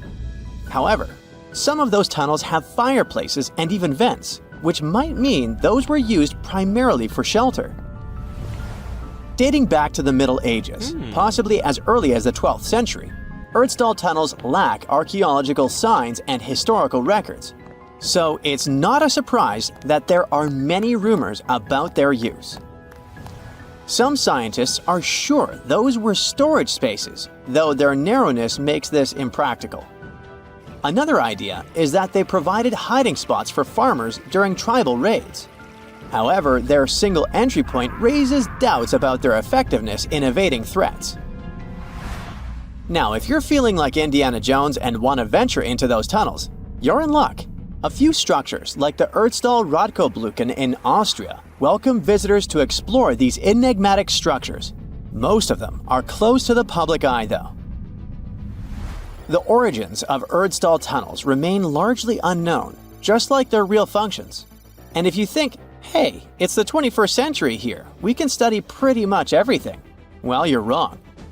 What makes these tunnels hard to study are the tight confines. Traditional surveying methods often prove inadequate in such spaces. To solve this problem, scientists use a handheld device that integrates an RGB camera, a gyroscope, and high-resolution depth sensors, allowing them to capture intricate details of the tunnels. They also use modern techniques like 3D surveying in hopes of uncovering the true origins and purposes of those tunnels. One hypothesis even suggests they may have been poorly conceived dwellings, abandoned when their inadequacies became apparent. Still, not everyone quite agrees with this idea. Other theories suggest they served spiritual purposes, while the most intriguing idea speculates that those tunnels may be remnants of extraterrestrial civilizations. Experts believe they may have been used for practical matters, such as granaries or hiding spots from looters. As we don't have exact info on who built it and when, it may be pretty much anyone, even a sloth. Nope, I'm not a lunatic. Sloths can build giant tunnels. Check this out. In 2009, a farmer in southern Brazil was driving his tractor through a cornfield when it suddenly sank into the ground. He quickly discovered he had broken through the top of an underground tunnel. When researchers came to investigate, they found a tunnel around 6.5 feet high and the same 6.5 feet wide, extending about 50 feet long right beneath the farmer's house. When they looked closer, they instantly saw deep claw marks on the walls. That was the proof the tunnel wasn't human-made. So that thing the farmer uncovered was a megafauna paleoburrow, a prehistoric tunnel dug by ancient creatures like giant ground sloths or giant armadillos from over 10,000 years ago. I know, it's hard to imagine those beasts, but let me help you. Take a hamster. Now, increase it to the size of an elephant. Don't forget, this 13-foot-tall hamster could also walk on two legs. During their time, around 15 million to 10,000 years ago, many species of sloths and giant armadillos roamed the Americas, some even digging similar tunnels. Today, many of these tunnels are filled with sediment, though some remain clear, similar to the one the farmer discovered. This 2009 find sparked significant interest, leading to the discovery of over 1,500 paleoburrows across southern Brazil, making it the era with the highest concentration of such sites worldwide. But no one knows exactly why there are so many of them in southern Brazil. While some paleoburrows exist throughout South America, none have been found in North America, which is weird since those huge sloths roamed the entire continent. The exact purpose of these large tunnels remains a mystery, but scientists believe they may have served as nursing spaces, temperature regulation, or hibernation areas. Tunnels likely developed over centuries as successive generations of sloths and armadillos expanded them. Now, let's take a look at fugus. No, not the Japanese fatal delicacy, and no, not a town in New Guinea. To see them, we gotta travel to the UK. So fugus are underground structures too, but they don't look exactly like tunnels. They are dry stone structures. They look as if a cave had been decorated with stones from the inside. There are only around 15 of them found so far, and most of them are located in Cornwall. According to the estimates, those tunnels were built about 2,400 years ago, and they're still in pristine condition, which is truly fascinating. I mean, back in the day, people had no cool machinery whatsoever, yet their structures still last. And if you dare to buy an apartment today, well, chances are you won't be too happy about the quality. Going back to our fugus, there's nothing extraordinary about their supposed purpose. They could be used for spiritual purposes, as a place to hide, or a food storage. The latest application, though, is a bit weird. I guess it's not a secret for anyone that England is famous for its excessive humidity. And if you want to store your food properly, you gotta avoid the humidity at all costs. Otherwise, say welcome to mold and fungi. But ancient people weren't dull-witted at all, or they wouldn't have survived, and you and I wouldn't be around now. So they might have adapted those fugus to store just some products, those that already had natural molds in them, assisting in the preservation of perishable food, like milk, butter, and cheese. But hey, those are just speculations. The true reason why they were built remains unknown. What makes fugus unique is that they are intentionally built tunnels, not just excavated mines like those in Wales. They were crafted by digging deep trenches, lining them with stone slabs, covering them with capstones, and then filling over them, all of which took significant time and effort. Still, no matter how hard those were to construct, cities around the globe are often built over intricate tunnel systems, each unique to its location. For instance, Paris is famous for its extensive underground quarries, which were abandoned years ago, but still pose a risk of collapse in certain areas above. London boasts one of the largest tunnel networks in the world, including many that were specifically created for military purposes. In New York City, there are rumors of secret tunnels, while Los Angeles has old tunnels from the Prohibition era used for speakeasies. Many other cities also have their share of enigmatic tunnels, and surprisingly, Florida is no exception. It happened in the year 2011 in Ybor City. Near a former post office, flooding uncovered something weird, a section of an unknown structure. Back then, people didn't pay much attention to that, so it took another 7 years to discover something truly fascinating. This historic neighborhood was founded in the 1880s, but it remained unknown until 2018 that it also has a hidden tunnel network. We only learned of it because of renovation work. The exact purpose, of course, is unknown, but most scientists are pretty sure that they serve to connect to early gaming spots and the port of Tampa. Figuring out how extensive the tunnel network is tricky. In 2018, a historic home in Seminole Heights revealed locked doors leading to tunnels from the 1920s. One local even said he traveled through a tunnel for 20 minutes. Rumors suggest some tunnels connect to the Hillsborough River and Ybor City. Research is ongoing, but no new info has emerged yet.